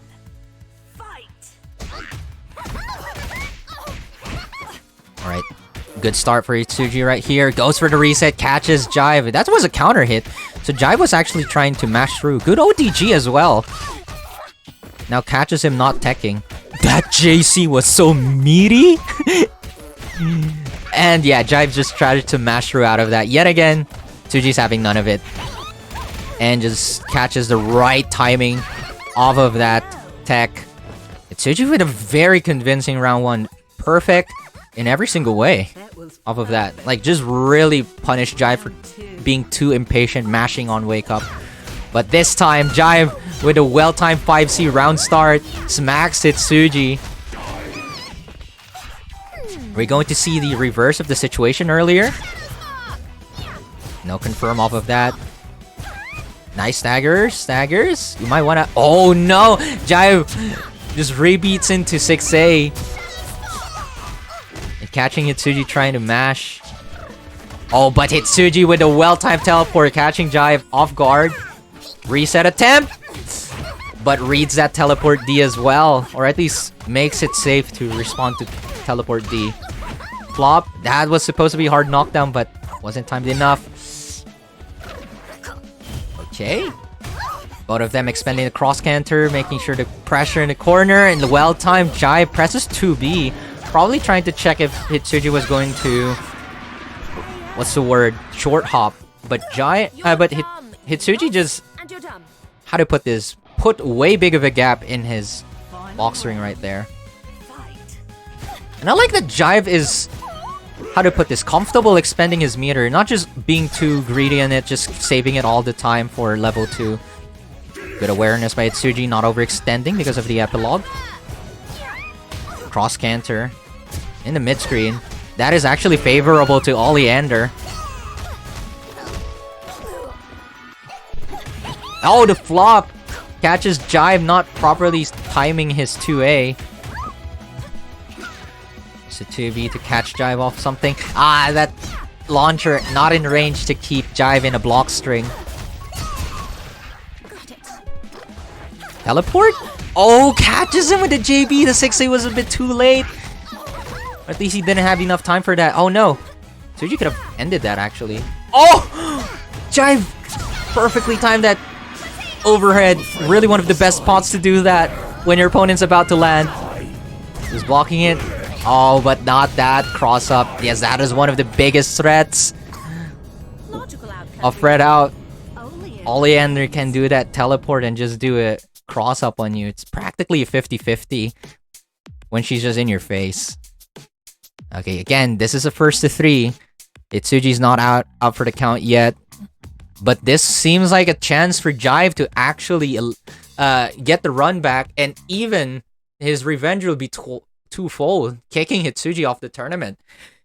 If he manages to pull this through, we'll find out how it works out. You have half a brain. You will surrender now. When is Crumb PNG Tuber? That's going to happen someday, but I'm not sure when. It is something I want though. Anyway, enough personal stuff. These two players will get up front and personal. That's what we're going to be seeing. Nice catch on that backdash 2C by Jive. Something I don't often see Jive doing, but he actually uses it against Hitsuji here and catches him well off of that. Reset attempt. Nice stagger pressure. Jive trying to just mash out of it. 6A. He gets hit by a pot. A cross canter this early. And reading that tech roll. I'm not really reading it, but just 2A. Meaties to 2A. Oh, there we go. Epilogue. That was nasty. After that 2B whiff, he just dashes in and overheads. Okay, well done by Hitsuji trying to eliminate the epilogue with the least punishment of all, and a good stagger catching him with that t-shirt. Flop. Can go for the super here. This will be giving Jive a lot of meter, and it's not even a kill, but it's fine because he has the hard knockdown to go for a meaty 2B. Jive, with any kind of mashing or reversal you do there, it's not gonna make it if it's a 2B meaty. Backdash and good spacing. But no confirm. The JA though smacks Jive off the air. Reset. There we go. And Tsuji gets it. Reset again. But with a setup with the fruit right there. Jive going for the 2B. Hoping that he can catch Hitsuji. So hard with the fruit right there. Yet again. Counter hit. And yeah, Tsuji can just kill here. Yeah, there you go, flop. Doesn't even need to expend a meter. Perfect KO. Looks like Hitsuji's getting the stride back. And Jive's not gonna get away with a 3-0 here.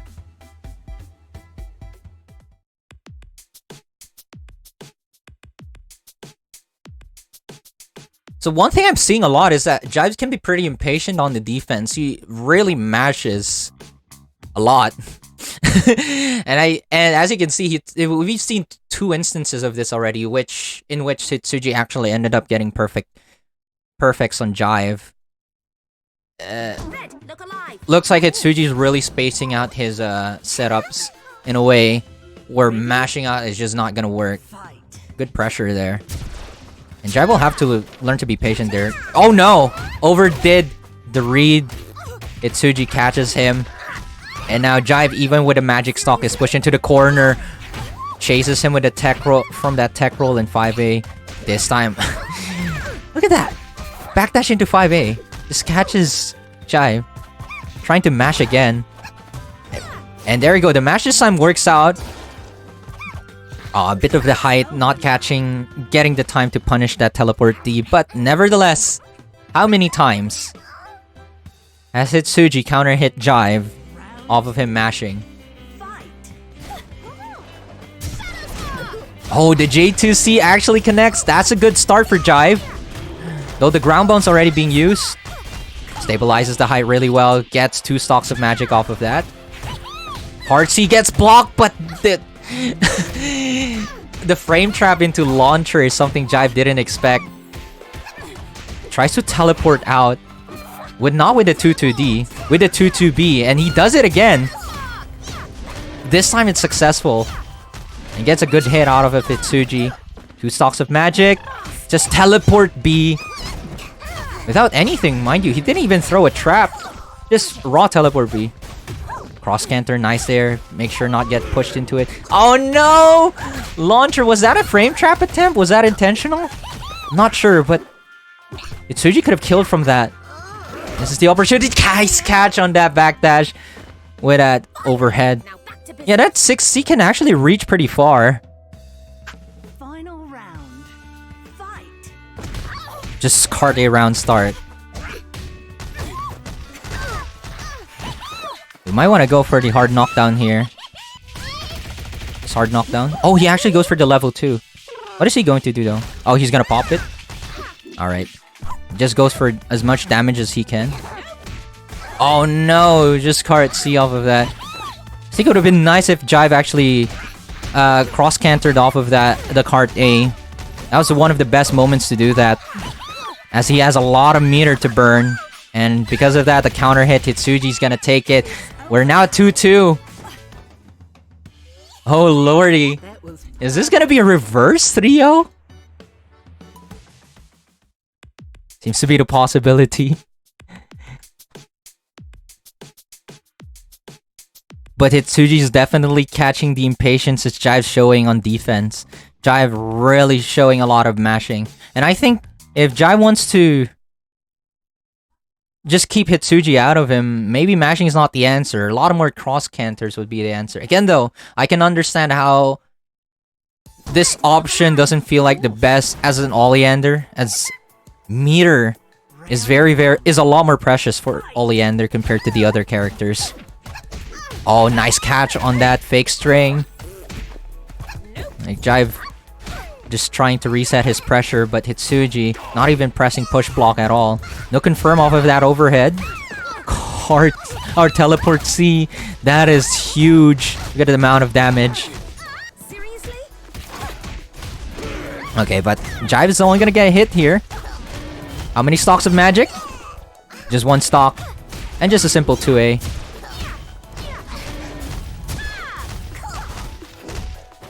And now... Oh, just 1 stock? You probably wanted 2 stocks. Normally after a ground bounce you want 2 stocks of magic. But yeah. 2-2D. Nice flop. Catches Jive off of that. And Jive going for a teleport B. But not against this meaty that hitsuji's going for. Not looking good for Jive now. Hitsuji almost at 2 bars. Gets a hit here. It's probably gonna be the end for Jive. This time good pressure, but no confirm. That spark gets the hit though. Teleport C. Hitsuji's gotten a lot of reward of those. So understandably he wants to go for it again. Not this time. Nice! Frame trap there by Jive. Hitsuji showing some good instant blocks, but not prepared for the magic spark. Instant blocks yet again. Oh, there you go. That's the perfect instant block. I mean, yeah, I think that trap was also slightly late, but maybe wasn't also the right distance.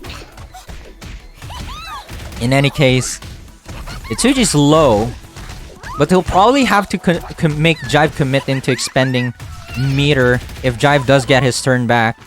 Hitsuji's gonna spend his all. Oh no, he misses the flop. Trade?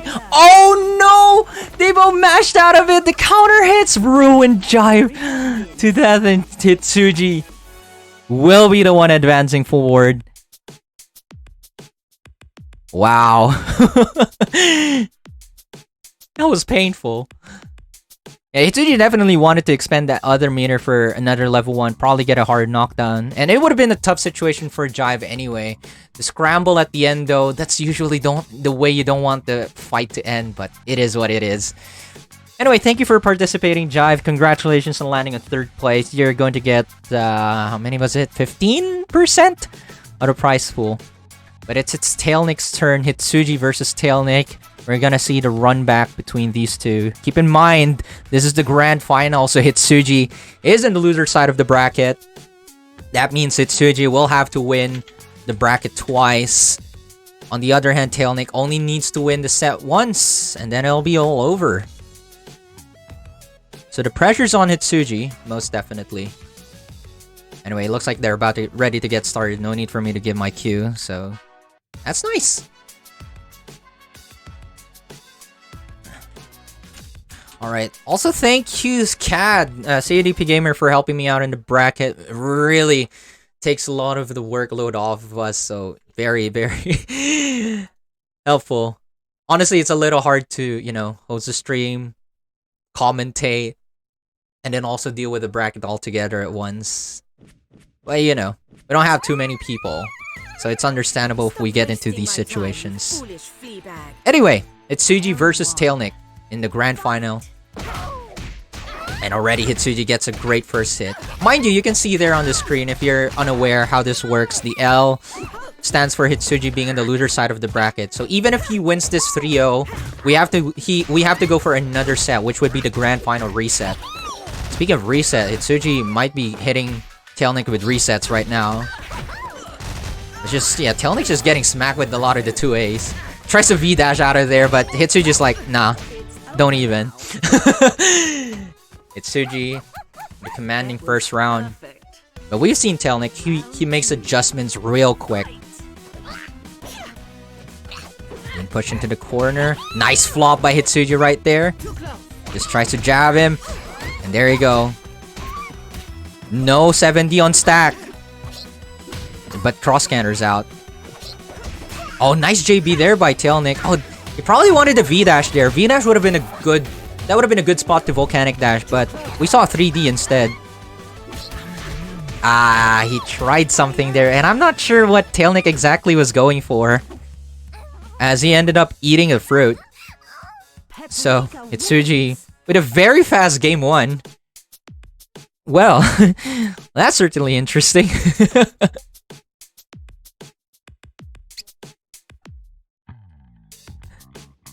Okay, but, you know, Tailnic has a lot of games that he can burn here. And how do I put this? It is a little bit hard in tournament settings since you have a few games to get a good read of your opponent. You're trying to gather as much information of your opponent as you can. So, Tailnic probably willing to burn through some of these games to see what Hitsuji's tendencies are for this tournament, or at least his game plan overall for this set. Because even if Tailnic loses 3-0 here to Hitsuji, we've seen Tailnic just smash it through as well. It's like just play another first to 3 and just smash it all together himself.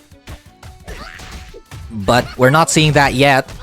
Tailnic's definitely the one getting smashed here. Good pressure here by Hitsuji, but not blocking that V-dash, 7D V-dash. One of the annoying things that Tianhuo can do. Oh, nice catch on that teleport, but he probably wasn't expecting that himself. Hard knockdown. Oh no, reset. Yeah, no, you don't have the proper height to do a volcanic dash there, so you do not want to do that. Hitsuji probably wanted to go for the kill there, misses the grab, and Tailnic is the one going to be grabbing him. Hard knockdown. Just mix. Yeah, just punishes him for trying to teleport B out. Not want to give Hitsuji too much meter here. You're a bit of a danger health zone, but might work out. Nice flop there by Hitsuji. Notices that Tailnic stopped there for a bit. And even with a flight, you're gonna get caught there. Like, the only thing you can really do there is block. It's Tianhuo. Because the biggest threat you have that Paprika has on you on your offense is flop. Blocks that cross canter. Yeah, one of the worst things you can try to cross canter is jumping buttons. Can work sometimes if your opponent's again too committed, but yeah, they can just land cancel and block that. Oh, there you go. Catches Tailnic trying to mash out. Well timed with that t-shirt. Tailnic's getting pushed down here. Hitsuji going for the level 2 here, I think. Is he gonna get enough meter for level 1 here? Yes, he does. And he's gonna kill Tailnic. Hitsuji looking really good right now. On a 2-0, almost resetting the bracket.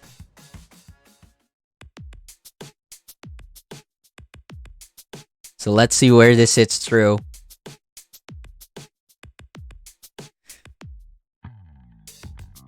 See, Tailnic is yet again like similar to Jive, maybe starting to show a bit of impatience on the defense, which is understandable. It's so annoying to deal with Paprika's corner pressure, and I believe like Paprika next to Palm probably has one of the strongest pressure, most especially in the corner. So, most especially with Gift being present, just negating your use of the A button. You can't 6A, you can't 5A. It just becomes a bit of a struggle to stay in the corner. Obviously, there are ways you can still press buttons, like 2B being a viable option for Tianhuo, or even Ash on weird situations. But generally, like, your options being locked down so hard in the corner just makes Paprika really terrifying. Alright, but looks like Tailnic's getting a bit of the stride now. Hard knockdown. 2B into V-dash. Misses the confirm, however, so Hitsuji's fine with that. Like, you can get hit by all these V-dashes mixes, but if they don't get a full conversion off of it, it's not the end of the world for you. Alright, mid-screen. Tries to cart B, trying to see if Tailnic's gonna try to air dash forward, but this time the proper air dash forward. It's going right in. Tries to check for a reset there. That's a tech. Checking for air tech. And good on Hitsuji for not air teching there. Oh, nice! Immediate low. It's really hard to, like, be prepared for that, like, as soon as you're about to land. Like, when is the low gonna hit you?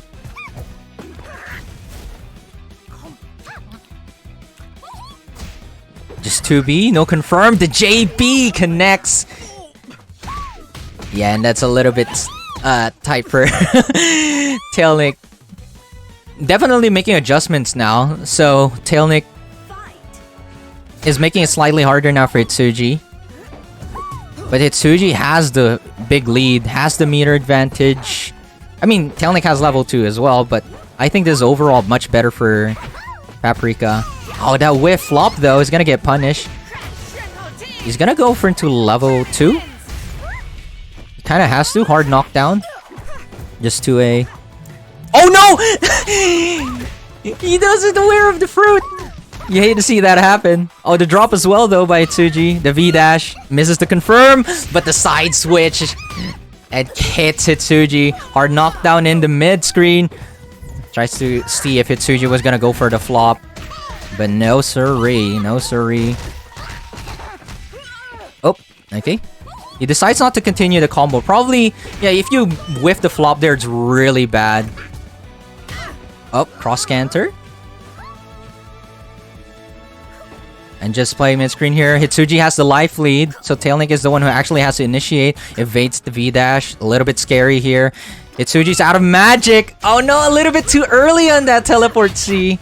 Probably expecting Tailnic try to advance forward, but Tailnic was just like very, very happy waiting there. So yeah, you can kind of make that teleport C safe on block with the use of cinnamon roll, but the distance was just too big to make it safe. Like, that cinnamon roll was nowhere close. So yeah, that's not gonna happen. Ah, the cross up JC. But Tailnic doesn't have meter to burn. But he's gonna keep Hitsuji mid-screen.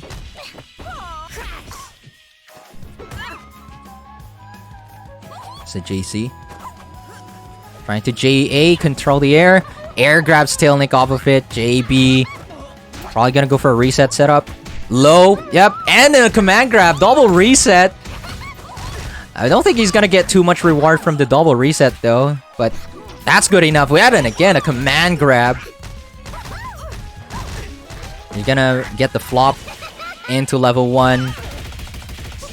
Oh, actually gonna go into level 2 as well. Are we gonna see the usual? Yes, into level 1, but that's not gonna be quite enough to kill. Command grab, but Tailnic just jumps. Oh no, now it's not too nice for Hitsuji because Tailnic has level 3 on board. Oh, drops it! JB catching that V-dash attempt. That V-dash was way too late to even try in, so Hitsuji resets the bracket. Reset. So yeah, this is a grand final reset. Obviously, I'm gonna take off the marked L. So long as you see it's called the grand final reset, then, well, you should know that both players have already lost once. So, Tailnic losing his first set, and we'll be getting a second chance still, as he has the winner's advantage from whatchamacallit, from earlier. So even if Hitsuji takes it, that was 3-0, right? So yeah, Tailnic didn't get a game out of that first set, but you know, this can be pretty exhausting for both players. Catches that J with a JC, but not enough hits to convert off of it. Okay, a little bit spacing. Oh, that cart B was a little bit scary. I like the idea behind it though. Cart B yet again. Tailnic a bit scared of the launcher frame trap, so no punish done. Probably the best way you try to deal with the cart B into launcher frame trap is just try to 5A. If there's a slight delay, because the 5A will be fast enough instead of going for 5B, which is the best punish for cart B. Now that's a nice hit on Tailnic. That GIF doesn't go anywhere though, and Tailnic manages to get off of the corner. Now Hitsuji's the one under pressure. JA gets blocked. Good blocks there by Hitsuji. And actually, we're back to neutral. JC gets blocked, but 2C not, though. Good spacing. Hitsuji's just playing the space game here. Misses the punish. It's really hard to punish Tianhuo's Firecracker. You have a very little window to do so. Oh, nice block by Tailnic. Gets the 5B punish, finally! After all of those instant blocks, we finally get to see it. Well, I could have done 5C though because of the land cancel, but whatever. Time is running out, so even if Tailnic... Yeah, Tailnic can just... No! No! No! I was about to say Tailnic can just stall it out because the time is running out, but Hitsuji snags the hit, and it was not so good for Tailnic. So Hitsuji literally robbing that round off of Tailnic, and Tailnic with a meter deficit. He gets the first hit though, so it's not over, not the end. Just 5As. V-dash! And gets a confirm because Hitsuji wasn't hacking. Oh, drops a combo there. Hitsuji way low on health now though. JC. Huh, weird push block there. Oh, just 70s out. Yeah, this is the way you're supposed to play this. There's no real reason for you as Tianhuo to really engage here. Because you have the life lead. And Paprika can just bring it back so quickly if you're not careful. Although when you get these hits, you will want to confirm off of them. Gets a soft knockdown. Keeps the pressure. Disengage. Catches that flop attempt and just punishes him for it. Okay, now Tailnic getting that round back that he's lost. Now we're pretty equal footing here. Yes, Hitsuji does have one full bar ahead of Tailnic. But again, for Tianhuo, level 2 in itself is already suffice. Oh no. Gets hit by the gift. And gets hit by that well-spaced normal. Hitsuji might burn the meter here? No, he drops the flop, so he doesn't get it. We're going to see cross canter there. Yep. Cross canter was a little bit late, which got me scared. But, you know, Hitsuji's not looking out for cross canter as well. Not fishing it, baiting it. Neither players are fishing or baiting for cross canter. So, until they show that, it might be fine to just cross canter out. And look at that. Nice confirm by Tailnic. Gets the level 2 out. Hard knockdown. Slightly off mid. Hitsuji tried to mash out, checking if he could punish Tailnic for going for that V-dash. But again, on hard knockdown, Tianhuo can set it up so that you can't jab her off of the V-dash. Teleport. Both players being afraid to press buttons. V-dash gets whiff. Okay. Hitsuji expending the last bit of his magic and he's out of it. The cinnamon roll. Oh! The flop connects. Gets the grab. Can actually kill here. He has 3 bars. As so long as he doesn't drop it. Flop into level 1. That's not gonna be enough. Level 2. Just taunts out of it as well. Because why not? Is it gonna kill though? Yes. And Hitsuji trying to show he's the boss. Taunting on Tailnic. Tailnic, by the way, doesn't like Paprika's taunt one. Not a single bit. I wonder if that's gonna tick Tailnic off. Whew, level 2 into taunt. Secures the kill. That was a good grab by Hitsuji. And just having that... Yeah, 3 bars. A level 1 in itself definitely wouldn't have killed. So you definitely have to level 2 there. Was expecting to pop the basket into another level 1. But another level 1 was enough. You want to go for the safest route to just go for the kill there. Really, really tricky. If you go for the harder routes, you might just end up losing the game because you whiff a super. So yeah, Hitsuji getting game 1 of the reset. Tailnic hasn't won a single game in this grand final quite yet. However, he's definitely won the first interaction of this round. Misses the crash, but gets the OTG. On the ground, what's this mix here? Just 5A, no mixes anywhere. Doesn't confirm off of that 2B. Nice card A! Preemptively catching here. Tailnic up backing. Oh, the lowest grab in the world! I haven't seen an air grab that low. Trying to catch Tailnic, trying to 7D, but yeah, Tailnic not 7Ding, pressing buttons instead. Gets counter hit. This is painful. Hitsuji might expend a meter here just to get a hard knockdown. Nope. Uses the magic, throws the pot to control the corner. Tailnic probably would have wanted to tech roll out of there, but you can't really be prepared for all of this.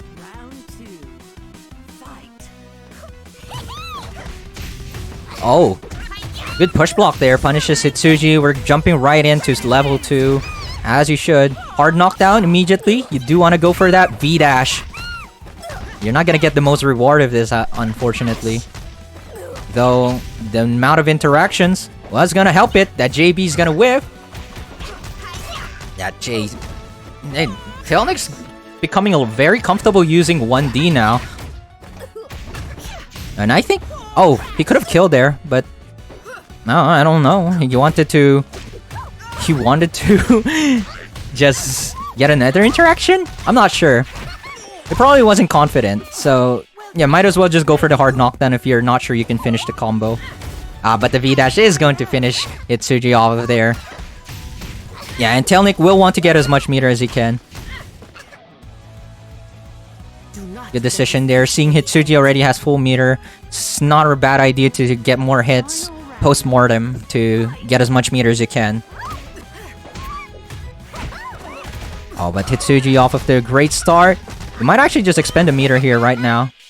Level 1. Oh no!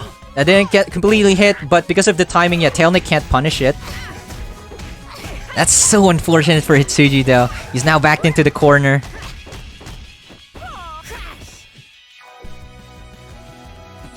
Throws the pot. Tried to make a mix-up here, but yeah, Tailnic decides, yeah, I don't want to deal with that push block away. Double JB. Oh, he tried to flop, but because of the counter hit earlier, you're not gonna get the timing for that. Yeah, Tailnic will probably want to HKD. No, he drops it. 4D is gonna do it though. And you should be able to kill here. Oh no, not after that V-dash. So he just goes for the hard knockdown. And that's a bad routing, but you know. It is what it is. So Tailnic gets game number 2. Moth to the flame. Tianhuo wins.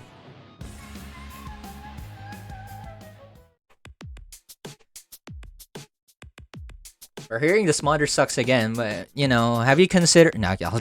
This joke's a little old. Have you considered that it's not smother that sucks?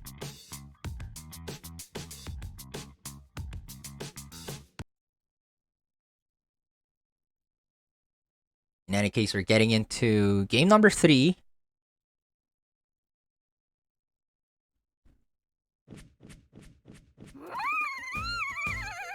Stop You're right, wasting Spam. my This time, sucks. foolish. Fight. I'm not so sure about that, buddy. Just goes for the 5A. And normally I see Hitsuji going for a flop after Telebi round start, but yeah, you don't want to go for too risky options here. Nice stagger pressure. Tailnic trying to BC. Push block that, but no siree. Yeah, just command grab. The thing of how that command grab is so effective is because of the timing that Hitsuji throws out the gift. You just start anticipating the gift going to connect to you, and you're like, oh, I gotta hold block, right? And then suddenly you get command grab, so it just sucks. Alright, Hitsuji trying to get as much meter. Because I think it's fine that the Hitsuji's getting more hits, even though it's giving Tailnic a lot more meter, because he does get meter off of it as well. And I think getting meter as Paprika in this matchup is much better. Like, the meter is just a lot more useful for Paprika than Tianhuo. Oh, nice tech roll chase, uses volcanic dash. Eats that fruit, gets the flop, and only the first hit connects though. Oh, nice response. Yeah, that teleport B is not safe. Yeah, Tailnic's not going to want to expend his meter. He already has 3 bars. Hitsuji is low. He's not going to use that. 70, double JC, and Hitsuji's gonna get knocked off of this round. A match well fought, but not well enough. Okay, both players practically 3 bars already. It's just a matter of now who gets the good hit. Yeah, that pot, I don't know. That didn't really do much. There's push block to avoid a cross up, but yeah, the other JC's gonna do it. I'm not so sure about what this routing is. Is it gonna be a level 2?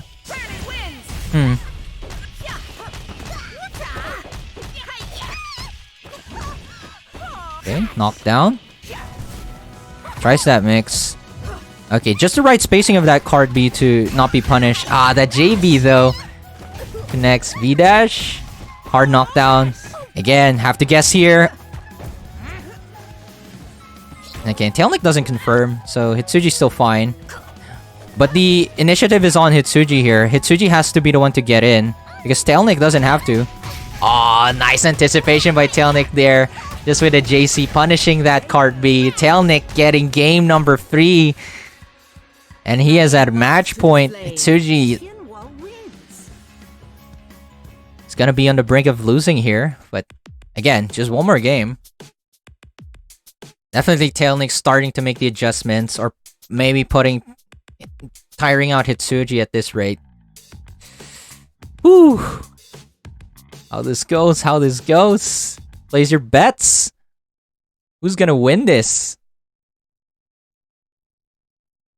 Because Hitsuji's getting rounds. Like, even if Tailnic gets this game wins, Hitsuji's still getting the rounds. How dare you And he already insult me? reset the bracket That was once. an insult, right? Round 1. Fight. Like, we also managed to see Hitsuji doing the reverse 3-0 on Jive earlier. So everything is not the end here. 5C, keeping that safe. Oh no, Tailnic just evades it. Doesn't even commit to a button. Just fishing for the flop. Oh, nice jab out there. Takes a fruit out, puts out the pot to keep the pressure. Trying to read a 7D, but Tailnic does it delayed. Rather than up back in particular. Yeah, good spacing there by Tailnic. Not wanting to deal with Hitsuji's teleport. Soft knockdown. Oh no! Just a 4D JB. The immediate overhead. He's dead. Yeah, you do want to expend a resource for the kill here. Not good. Not good. Not good for Hitsuji.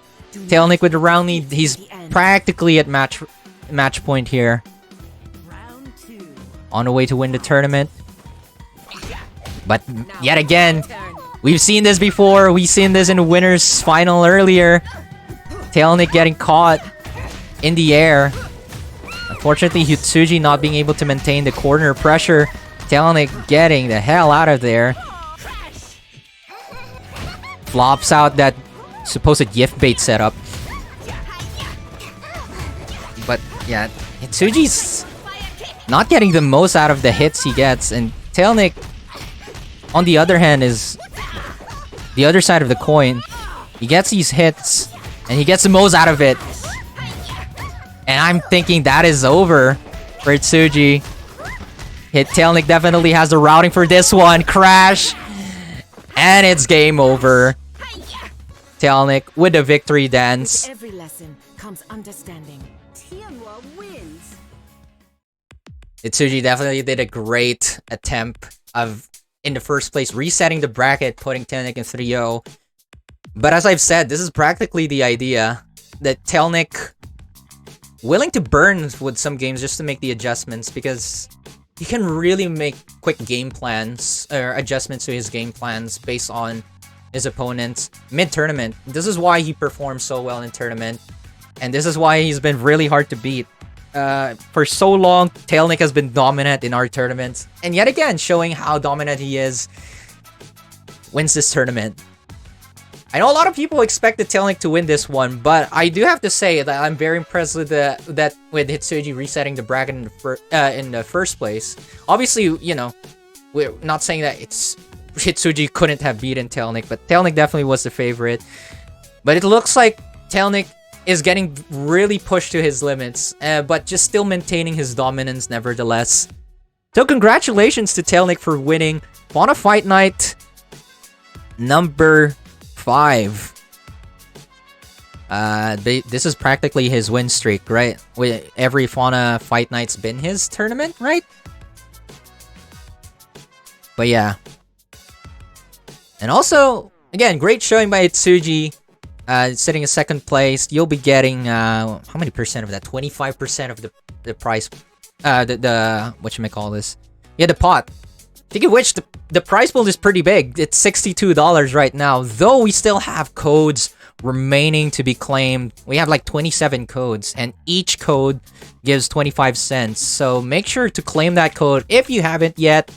That adds 25 cents again to the pot. Absolutely free. That is a typo. It just says absolute free. But yeah, it's absolutely free. It doesn't cost you anything. Just a few clicks and you add money to the prize pool. If you've already used it, tell your friends. Maybe get them into this game as well. But, you know, just at least have your friends use the code. We have 27 codes remaining. So, might as well have them used out. Such a waste if not, right? Anyhow, yes, that was pretty rough fight. I understand how difficult it is to fight, or rather to defeat Tailnic, and how infuriating it can be. But yeah, it is what it is. So anyway, I don't really have announcements to make. We don't have any events planned for next week, so yeah, we're just gonna chill. Oh wait! I do have an announcement. Sorry, my bad. Jive will be hosting the salt mine. Yeah, we're having salt mines tomorrow at 5 p.m. We are going to have salt mine run. If you don't know what the salt mines are, well, in this game, in Them's Fighting Herds, you get... whatchamacall this? You can have accessories for your Pixel Lobby avatar. Just like the one I have here. Like this well-known sleepy nightcap that I have, and this... well, the bread's not part of the packet, and like this PND tuber that you're seeing right now. These are based on the lobby cosmetics that I use. So you can get these if you spend your salt. You have to get salt by playing in the salt mine. If you want a better understanding of that, just join us tomorrow at 5 p.m. GMT plus 8. That's Singapore, Hong Kong, Manila, Beijing time. But other than that, we don't have any events for next week. I'll make announcements if we're going to be having an event on the following week. So, have a little bit of a break. Maybe catch up a bit. Watch the VODs. I don't know. You can check our YouTube for that. And if you haven't joined our Discord server yet, make sure to hop on right there in the Discord server. Even though our events are focused on the Asia Pacific, everyone is welcome in our Discord server. I realize I still haven't made the Middle East region. So I'm going to do that right now. Fauna Fight Night Watch Along the way. I'm not gonna run that. You can do that yourself if you want to. So yeah, I should try to take care of that Middle East role. But yeah, no. Other than tomorrow, Salt Mine Run at 5 p.m. We don't have any events for next week. But stay tuned. On the Discord server is probably the best to receive the news of if we'll be running events. If you have suggestions of events that you want us to run, let us know via our mod mail or our suggestion section on the Discord server. We're willing to receive ideas and maybe make events out of them. After all, that's how most of the events that we have came into fruition. All mids is thanks to a feedback / suggestion from our members. Okay. Once again, congratulations to Tailnic for winning Fauna Fight Night number 5. You'll be receiving your money within 24 to 72 hours after this tournament closes. So please register in the Maturino, Hitsuji, Tailnic, and Jive. And also thank you for all folks who came by to watch this tournament. I don't know how many of you are watching here, but I hope you had a good time. That was pretty intense fights tonight. We might be having another tournament in the following week, like next week, not next week though. But for now, I think that'll be it. So once again, ooh, that's double music. You don't want that. Once again, thank you guys so much for dropping by and watching this event. I'm Gaijin, and I'm just into Fauna. Play with me there, I guess. Bye-bye!